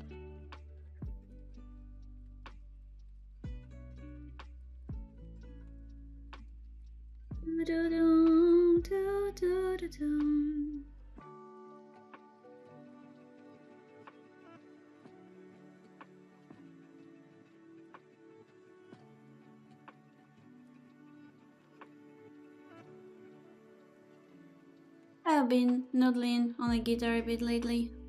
Oh, I see. Guitar is nice. Most of the song have a guitar, even though it's a bass line. Anyway.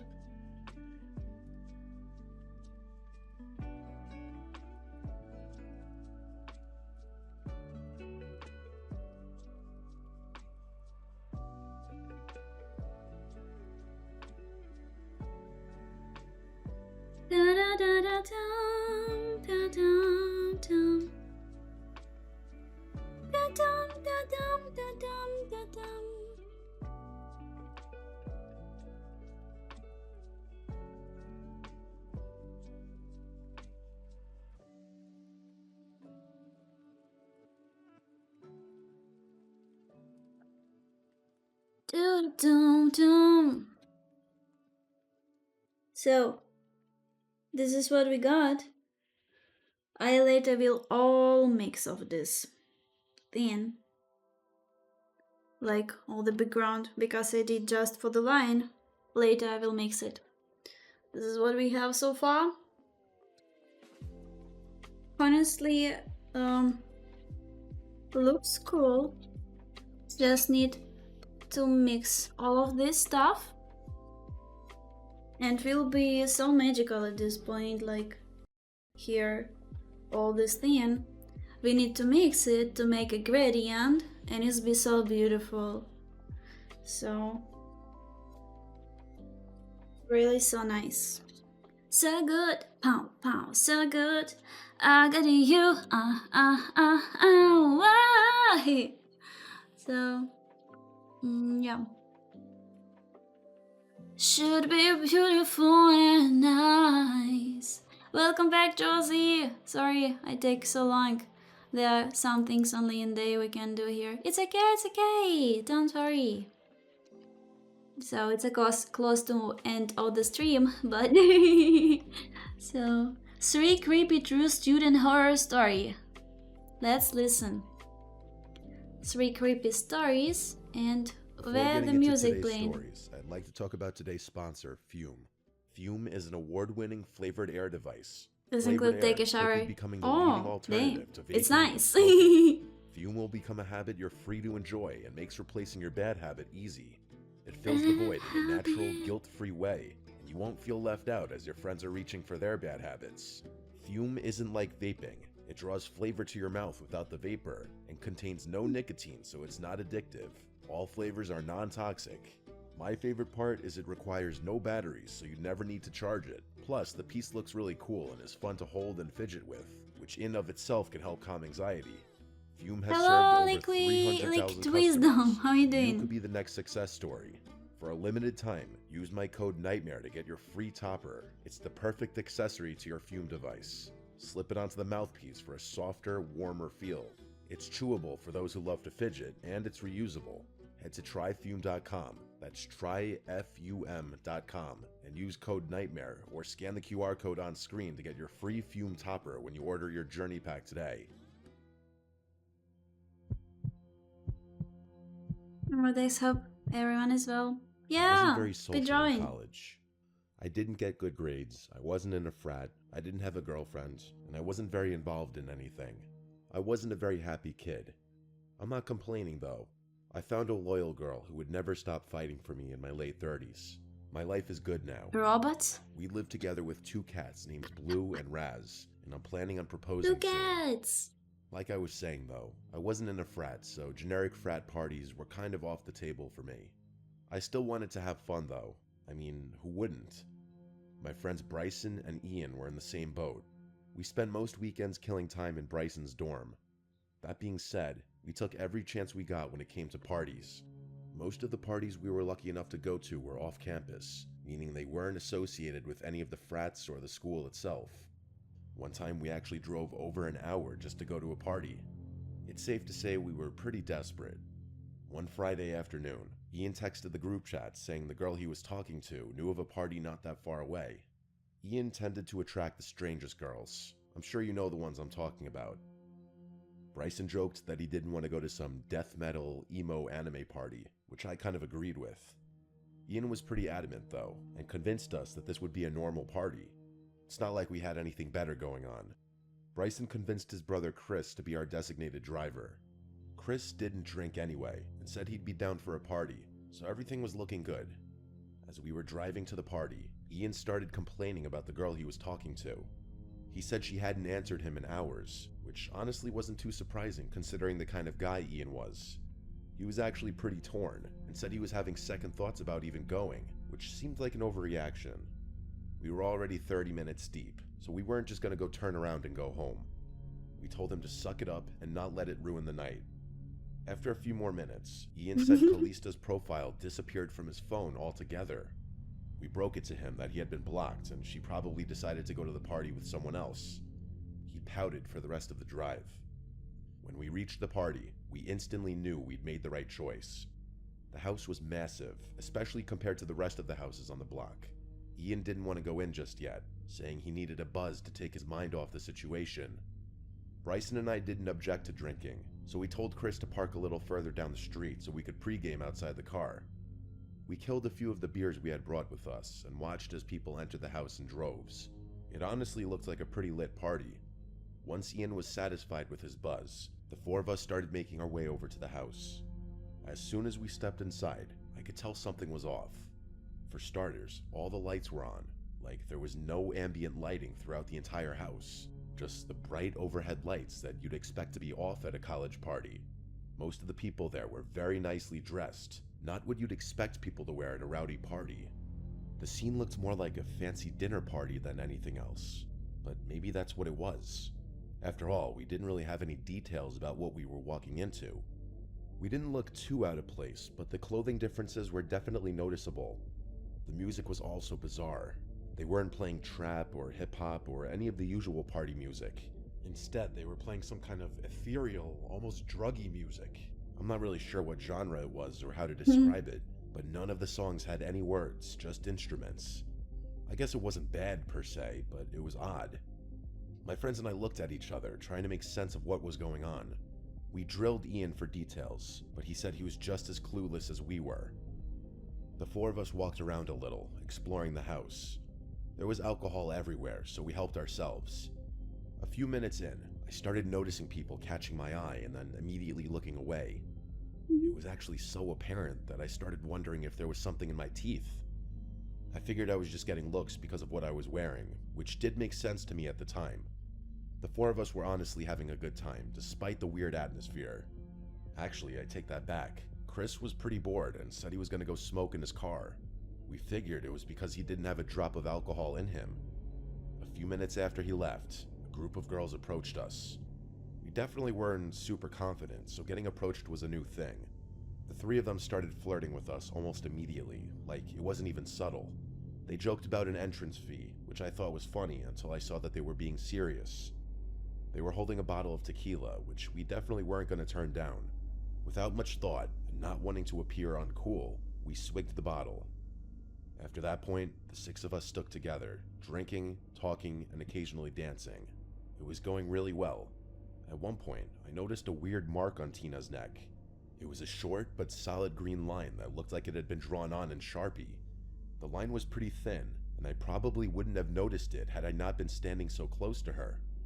I debated asking her about it, but decided against it to avoid potentially offending her. It might have been a birthmark or something like that. Once I had seen it though, I couldn't unsee it. It just looked so unnatural, and green of all colors. Who wears green makeup? It couldn't have been a makeup smear. I decided to let it go and continued flirting with her, wondering where things would end up. Let it go. Eventually, I saw Bryson and the girl he was with begin to wander off upstairs, which I was happy about. Pretty soon afterwards, I noticed Ian and his girl also walking towards the stairs. I was nervous to ask Tina anything suggestive because I didn't want to mess anything up. Despite the alcohol, I could feel myself getting really anxious and sweaty, so I told Tina I was going to the bathroom and that I'd be right back. The only bathroom I could find was occupied, so I stood outside the door and waited. Eventually, the door opened and a really tall, older-looking guy wearing a white button-down and linen pants stepped out. I rushed into the bathroom and he bumped into me. I turned around and kind of expected him to apologize, but he just stood there, staring at me. It was the strangest thing. He just stood there with this blank look, sizing me up. I was about to say something when I noticed what was on his neck. The same green line I had seen on Tina. It was literally identical. Against my better judgment, I asked him what his problem was. He smirked and shook his head before saying, "Who invited you?" Not knowing how to answer that, I blurted out Callista, the girl that had stood up Ian. He chuckled and looked up, like he knew who I was talking about. He looked back at me, his smile completely gone now. In a low voice, he repeated her name before gesturing around the party. "Do you see Callista here?" I didn't know how to respond to that, so I just slammed the door in his face, wondering what the hell had just happened. I couldn't get over what he said or that green mark on his neck. Part of me regretted not asking him more questions about what the hell was going on. I left the bathroom, looking for him.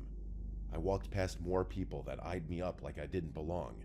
I didn't care though. I was gonna find my friends and drag them out of here. While wandering around the party, I couldn't stop thinking about that green mark. I started looking closely at people's necks, trying to see if anyone else had a mark on their neck. And to my horror, I actually saw 2 more people with the green lines on their necks. They were all the same color, same length, same thickness, same everything. It was freaky. I kept looking for that guy, all the while analyzing people's necks. Most people weren't marked up, but I kept catching glimpses of green lines on various people's necks. I was starting to freak out, so I made my way to the stairs, looking for my friends. Thankfully, as I was walking up the stairs, Bryson and Ian were walking down. I urged the 2 of them to follow me, and I brought them to an empty hallway so we could talk. I briefly told them about my theory and said we had to leave immediately. They burst out laughing and told me I was just drunk. Bryson told me I was just jealous because they had hooked up and I didn't. I asked him where his girl had gone, and he told me she had instructed him to meet back upstairs in 20 minutes. Ian said his girl told him the same thing. There was no reasoning with these two. They were riding the high of a hookup. I told them to follow me and that I'd prove that people had strange marks on their necks, but they weren't budging. Just when I was about to give up, Ian turned to the side, and what I saw was actually horrifying. There was a thin line on his neck, only this one was red, not green. I practically screamed at him, which actually got them to listen to me. I then inspected Bryson's neck, and there was a red mark on his too. Ian told me to relax and that it was probably just a makeup stain, but Bryson started to believe me. I told them we were leaving, and Bryson and I turned to find the door. Ian still wouldn't leave, saying he wanted to meet back up with the girl. Just then, a random guy walked past us, eyeing each of us up separately. He didn't say anything, but paused long enough for us to notice the green line on his neck. That was it. Bryson and I rushed for the door with Ian close behind. It felt like everyone there was staring at us as we left, but no one moved to stop us. We ran to Chris's car and told him to drive. As we were leaving, both Ian and Bryson's phones started blowing up. Those girls were asking why we had left. How could they have even known that? They weren't even around to see us leave. My friends blocked the girls.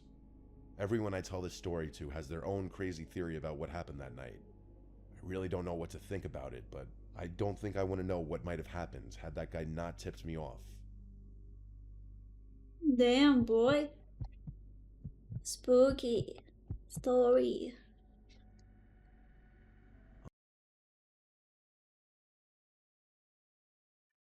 Oh no, my gosh, no, bitch. Don't touch the mouse.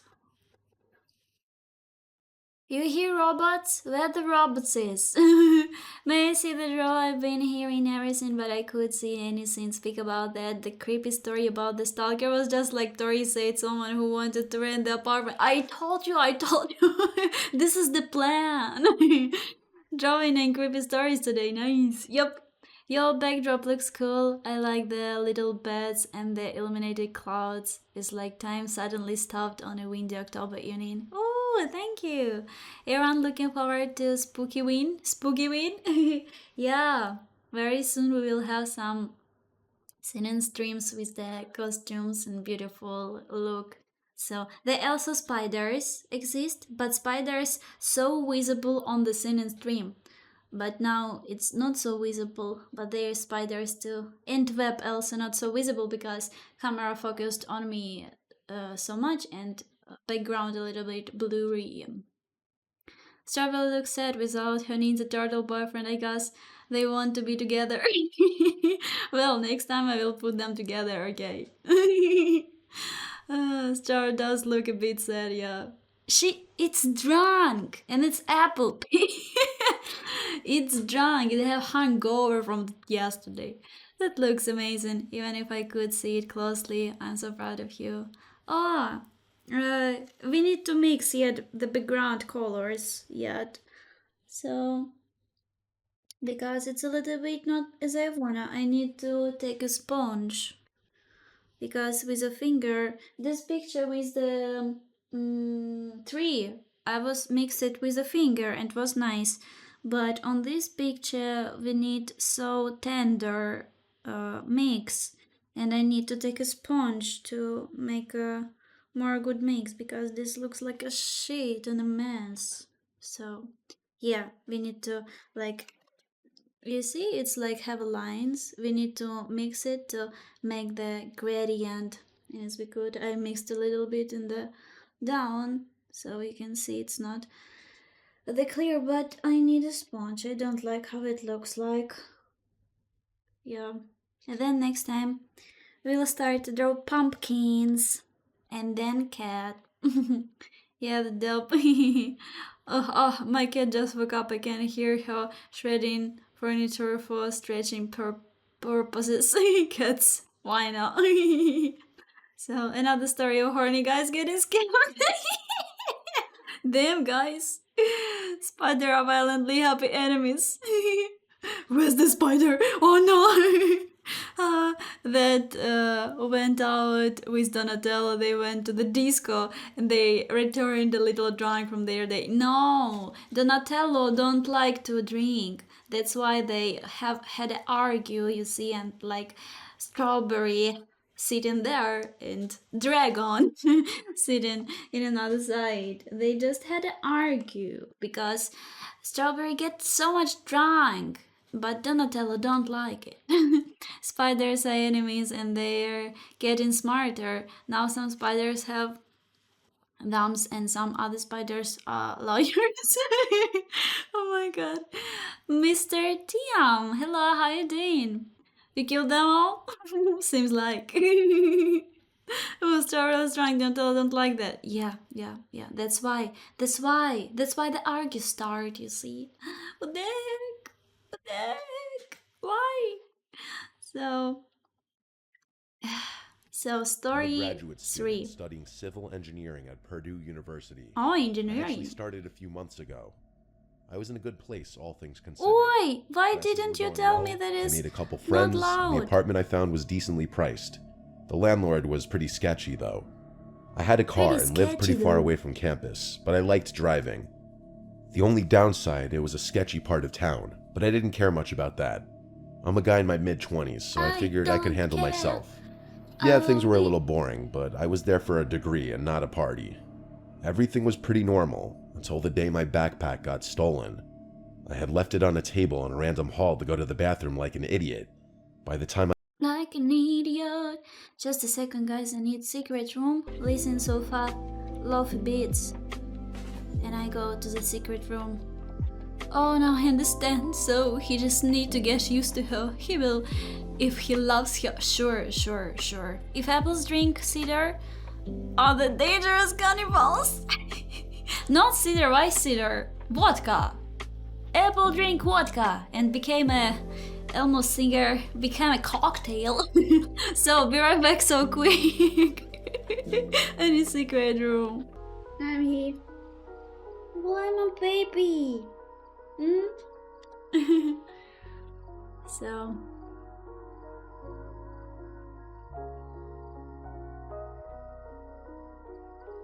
oh my god.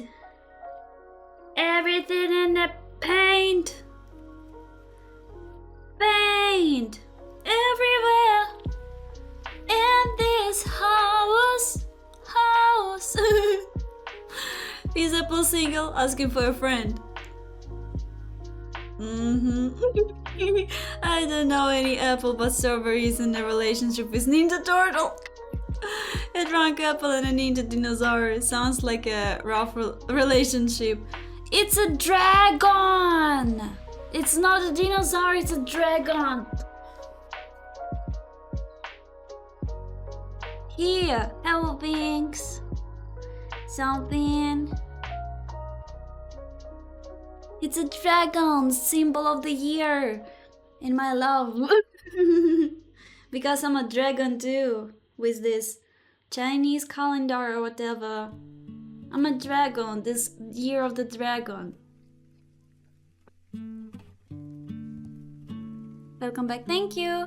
That's why the other spider is nearby in a tree. It's a divorce lawyer. Yeah, one from this side and one from this. What the fuck is that? What is happening here? Oh yeah, so he's a dragon. Yeah. Oh, it's a Ninja Turtle with wings.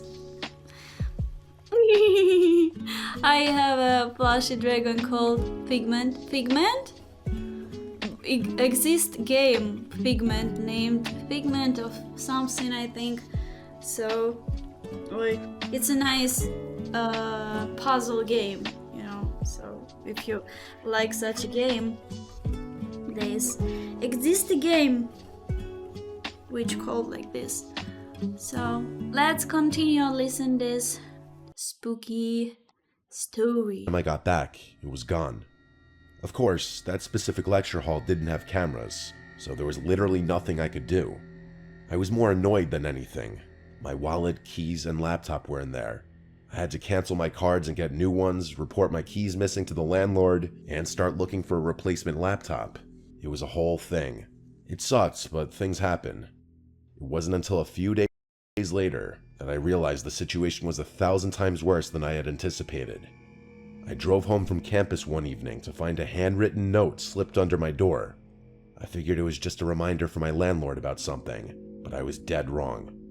When I opened it up, it just said, "I see you." No name, no signature, just those 3 words. I instantly put 2 and 2 together. Whoever had stolen my backpack had gone through my laptop somehow and figured out where I lived. That was terrifying enough, but just then I had a thought that was so much worse. Whoever had stolen my backpack had my apartment keys. I felt my skin starting to itch, and I looked over my shoulder, half expecting to see someone there. I ran into my apartment and slammed the door shut. I had a deadlock, so even if someone did try to break in, they wouldn't be able to get past that. Over the next week, I got more notes, all handwritten. They weren't long, just weird phrases like, "I know what you did," or "watch yourself." At that point, it was really starting to freak me out. I had never done anything wrong really, but if someone had gone through my laptop, who knows what they could have found? I really didn't know what to do. Would going to the police even help? I figured I'd wait it out a little longer, hoping whoever was messing with me would get bored. One night, I was getting ready for bed when I noticed something. It was dark outside and my blinds were half closed, but I could have sworn I saw a flash, like someone took a picture of me. I quickly pulled the blinds down, but my heart was racing. There was no one there. Things didn't stop there. I started noticing small things around my apartment, things being moved. At first, I thought I was just being careless. My shoes would be in a different spot, or my coat would be draped over the chair instead of hung up. It was little things that I could explain away if I really tried. But then, one day, I came home to find my bedsheets stripped off and my room completely turned upside down. My dresser drawers were pulled out, my books scattered across the floor. It looked like someone had torn through the place. I called the cops, of course, but they didn't do much. No forced entry, nothing stolen, so there was not much they could do apparently. I asked my landlord to change the locks, but he said it would take at least 2 days to get someone out. I begged him to make it happen sooner, but he shrugged it off, saying it wasn't an emergency. I felt betrayed. How in the world could this guy not think that this was an emergency? I kept pressuring him to do something, but he eventually stopped answering, no matter what I said. That was literally yesterday as I'm writing this. I barely slept at all last night, even though I was safe with the deadlock in place. I'm thinking of changing the locks myself, but I'm not sure how I could even do that without causing expensive damage. I called out of all my classes this morning because I'm afraid to leave my room. I'm still here, writing all this down. I'm prepared to confront whoever it is if they come back. I'm sure if they went through my laptop, they would know my class schedule. Maybe I'll hide somewhere and get the jump on them if they try to enter while I'm supposed to be at class. I think that's what I'm gonna do. I'll give an update when I can. What the fuck is that? Excuse me. Terrible story. Hello, Bassetto. How you doing? Welcome in.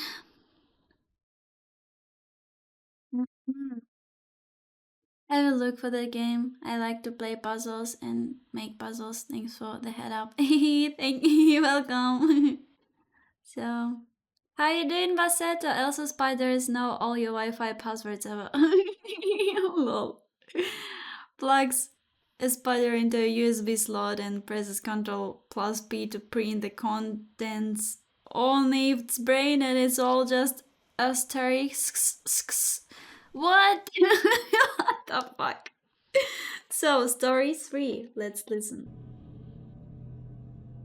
I've been having an ongoing issue that I can't keep to myself anymore. Oh shit, oh no. I had just broken up with my boyfriend of 2 years, Ben. It wasn't a bad breakup, but it wasn't great either. We'd been arguing for months, and it was obvious things weren't going to work out. So, when we finally ended things, I thought it was for the best. I blocked him on everything, and that was that. I go to Temple University, and I live in this small apartment near campus. It's on the 2nd floor of an older building, which means I can hear pretty much everything going on outside. A few days after the breakup, I started hearing strange noises at night. Not like regular city sounds, these were different. Footsteps, quiet shuffling, like someone was just outside my window. At first, I figured it was just my mind playing tricks on me. Eventually, though, I came to terms that it was probably my ex. The reason I wasn't really freaking out was because Ben was one of the sweetest and most harmless guys there was. I mean that in a nice way, like he'd never do anything drastic or anything to hurt me. I figured he just missed me, so I decided to let it go. Eventually, he'd get bored. Plus, I was already stressed from the breakup, and I had this huge group project due. That project is actually a huge component to this story. I was the one responsible for editing the project and sending it to our professor. I worked on it all night, making sure everything was perfect. I emailed it just before midnight. Relieved to have it done, I went to bed, trying not to think about all the other things going wrong in my life. The next day in class, we were supposed to present the video. My professor plugged in his laptop and pulled up the file I'd sent. I was nervous, but I was also kind of proud of what we'd done. I had a lot of experience with Adobe products, and I knew our video was probably a cut above all the other groups. And then the video started playing, and my stomach dropped. It wasn't our project. Instead, there was this grainy video of someone wearing a scream mask. The person wasn't just sitting there, they were talking. They were saying horrible things about me, my professor, the government. What It was the disgusting. fuck? I don't even want to repeat what was said. That's how sick it was. My professor let the video play out a little longer than he should have, probably because he was also in shock. When he did pause it though, his face was pale. I was frozen in place. I have never been so mortified in my life. I was literally frozen. I wanted to cry, but I couldn't. I could barely breathe. I felt hundreds of eyes on me. The rest of the class was staring at me. I knew what they were thinking. After the most painful seconds of my life, I snapped out of my humiliation and burst out into tears before running out of the lecture hall. I felt a panic attack coming on. I debated going home, but I knew I'd definitely get expelled if I just left. Reluctantly, I waited outside the building for the class to end before approaching my professor. I basically pleaded with him that I had no idea what happened, that I was positive I had sent the right video. He decided to hear me out and confirmed that 2 videos had been sent. The first one was my project, and the more recent one was the one he played in class. Clearing things up with the university took a lot of time and hassle, but I was eventually able to do it. I won't bore you with the details. Nothing was going to erase the humiliation, though. It was also clear that my email had been hacked, which was a much bigger problem. I changed my password and thought I had just gotten super unlucky. That's when things got worse. Not 1 week later, I woke up to being logged out of Snapchat. That only happens when someone else logs in, which meant I had gotten hacked there too. I don't even want to think about what they found. There was a lot of stuff on my Snapchat I don't feel comfortable talking about. I called the police, told them everything, and to my surprise, Ben agreed to let them question him. The police were able to confirm that Ben wasn't behind any of it. He did, however, admit that he posted my private information on some online forum right after we broke up. He swore he never posted any of my passwords, but my passwords were easy to guess, and like an idiot, I used the same password for everything. The police told me that there wasn't much they could do. Ben wasn't responsible for the hacking. That's when the full gravity of the situation hit me. Someone else had basically all of my private information. They could probably blackmail me. I changed my passwords immediately, but it might have been too late by then. A few weeks went by and nothing happened. My best guess is that whoever was tormenting me realized I had gotten the police involved and didn't want to risk being caught. I thought that was the end of it. Of course, it wasn't. One day, some random person added me on Snapchat, which wasn't too unusual. When I added them back, though, they started sending me pictures of me. I'm sure you can guess the types of things they were sending. I blocked them before they could threaten me, which I'm sure they were about to do. I burst into tears. I've never felt more helpless in my life. For about a week, random profiles would add me on Snapchat. I knew it was the same person, and I never accepted their ads out of fear that they would blackmail me or ask for money. This has been ongoing for about a week now, and I don't know what to do. There's literally no evidence or any way I can track this person. The police don't have enough information to get involved, and it's not like they could do anything anyway. The worst part is they literally know my address and whatever else about my personal life. If I keep ignoring their Snapchat ads, they might do something drastic. They've already lurked outside my apartment. I wouldn't put it past them to go further. I'm praying that they get bored and just quit. For any young ladies listening, be careful about what kind of pictures are on your phone. I don't know if this will ever end. Oh shit. Well, kinda horrible when you get hugged. Don't use same password for everything what you have. This is the rule. So this is a story about a drunk apple and a ninja strawberry. So I like the side glances at spider and its neck, and so does my cat. Keep an eye on the drunk arguing lovers. Don't let them fight on stream. Oh my god. So I a little bit mixed everything in down. Seems looking not bad. So there is angle also. I need more of these things to do. I just take a thing for the for wash dish. And that's all. So good night, nice stream. Good night, bloke. Thanks for being here. So appreciate it. See you on Tuesday, I hope. Sweet dreams. Sleep so well and tight. Don't worry, I have them in my line of fire. So, and yeah, guys, I just wanted to say, like, I will show you the results. Here. This is it. There. You can see that it's mixed. Besides this, it's right corner there with light blue. This not mixed yet, but the rest of the down background is mixed, and it looks nice, I think. So yeah, not bad.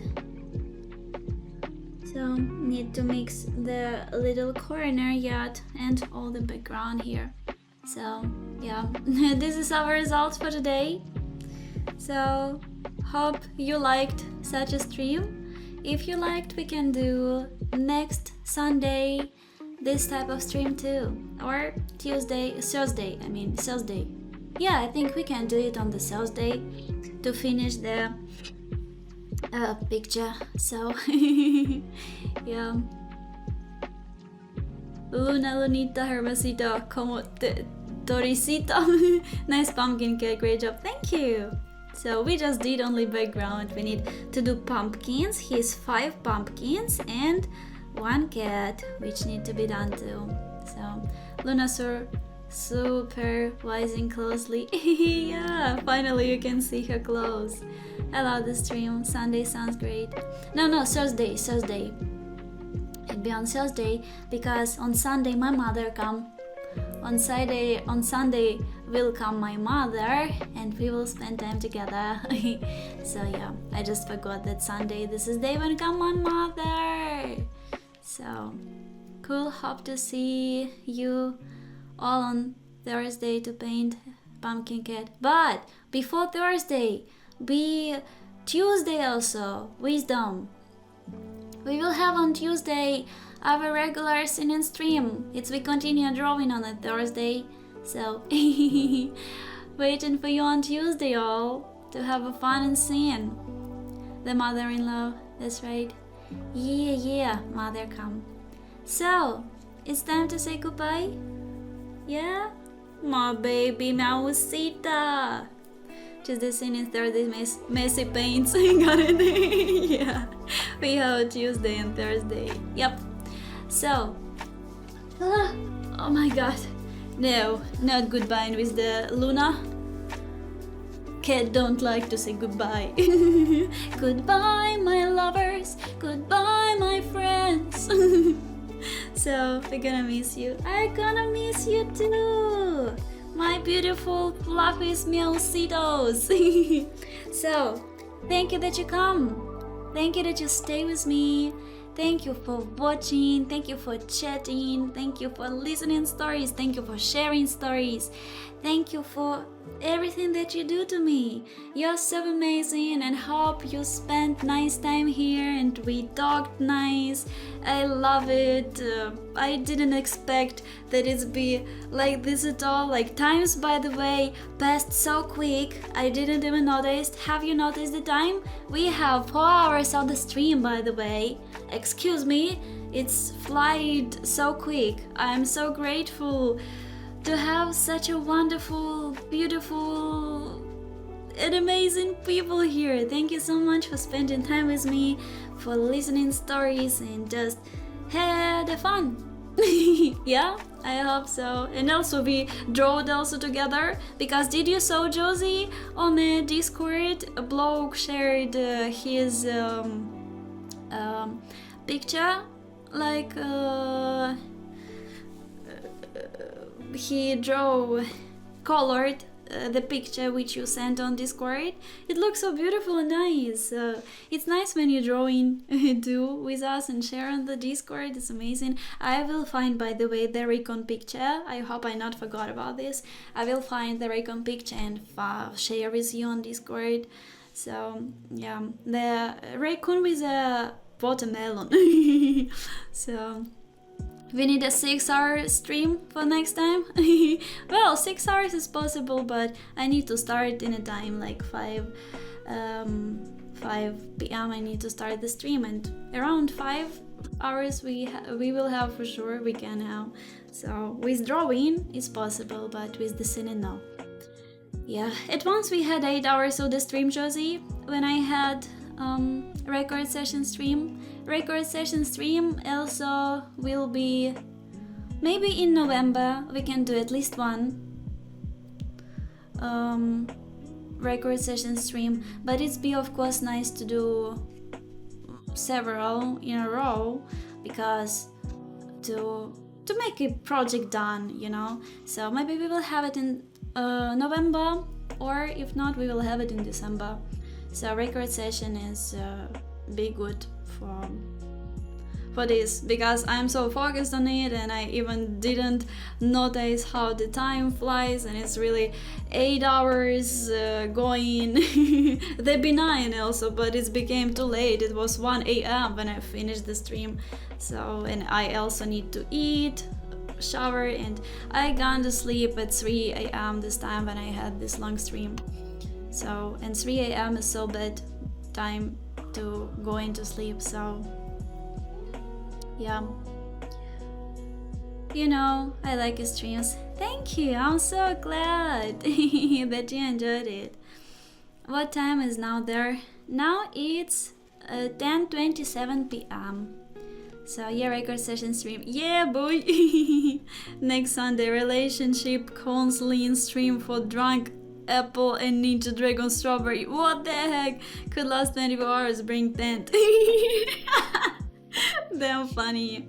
So yeah, at once we will do at once even 24-hour stream when we will get more viewing auditory. We will do 24-hour stream. I would be happy to do such a challenge, you know.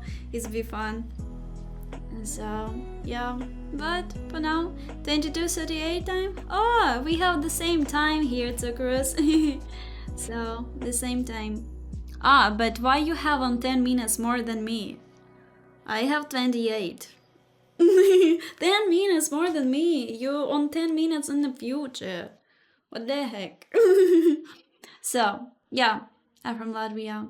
Yeah, but we are supposed to have the same time. And yeah, so hope you enjoyed and liked it, and we will continue on Thursday. We'll listen some spooky stories, and I can read, by the way, some spooky stories if you would like to hear. I read Josie's story, and if you would like to hear in my voice some stories, I would read it out. So I like to read something and play with the voice, you know, like voice actress. I love it so much. So yeah, we can read also some stories next time. Wow, an extensible. Someday we'll have that privilege. Yeah. It won't, it'd be great. Yeah. So thank you that you come, thank you to stay with me, thank you for watching, thank you for chatting, thank you for everything that you do to me, and have a wonderful day, have a wonderful night, have a wonderful morning, have a wonderful evening, have a wonderful all on your way. Don't worry, be happy, take care of yourself, and see you later, see you next time, see you on Tuesday, Josie. Tuesday, not Thursday. See you on Tuesday for regular stream. Yeah. So, and see you then. So grateful to have you because you are the wonderfulest people in the world. I so appreciate you and I love you and I hug you. You're my treasure. So, see you on Tuesday. Mwah. Be waiting for you there. Be sure to come because you remember what? I don't want sitting and crying in a corner. Come, come. I'm waiting for you. Bye. Mwah.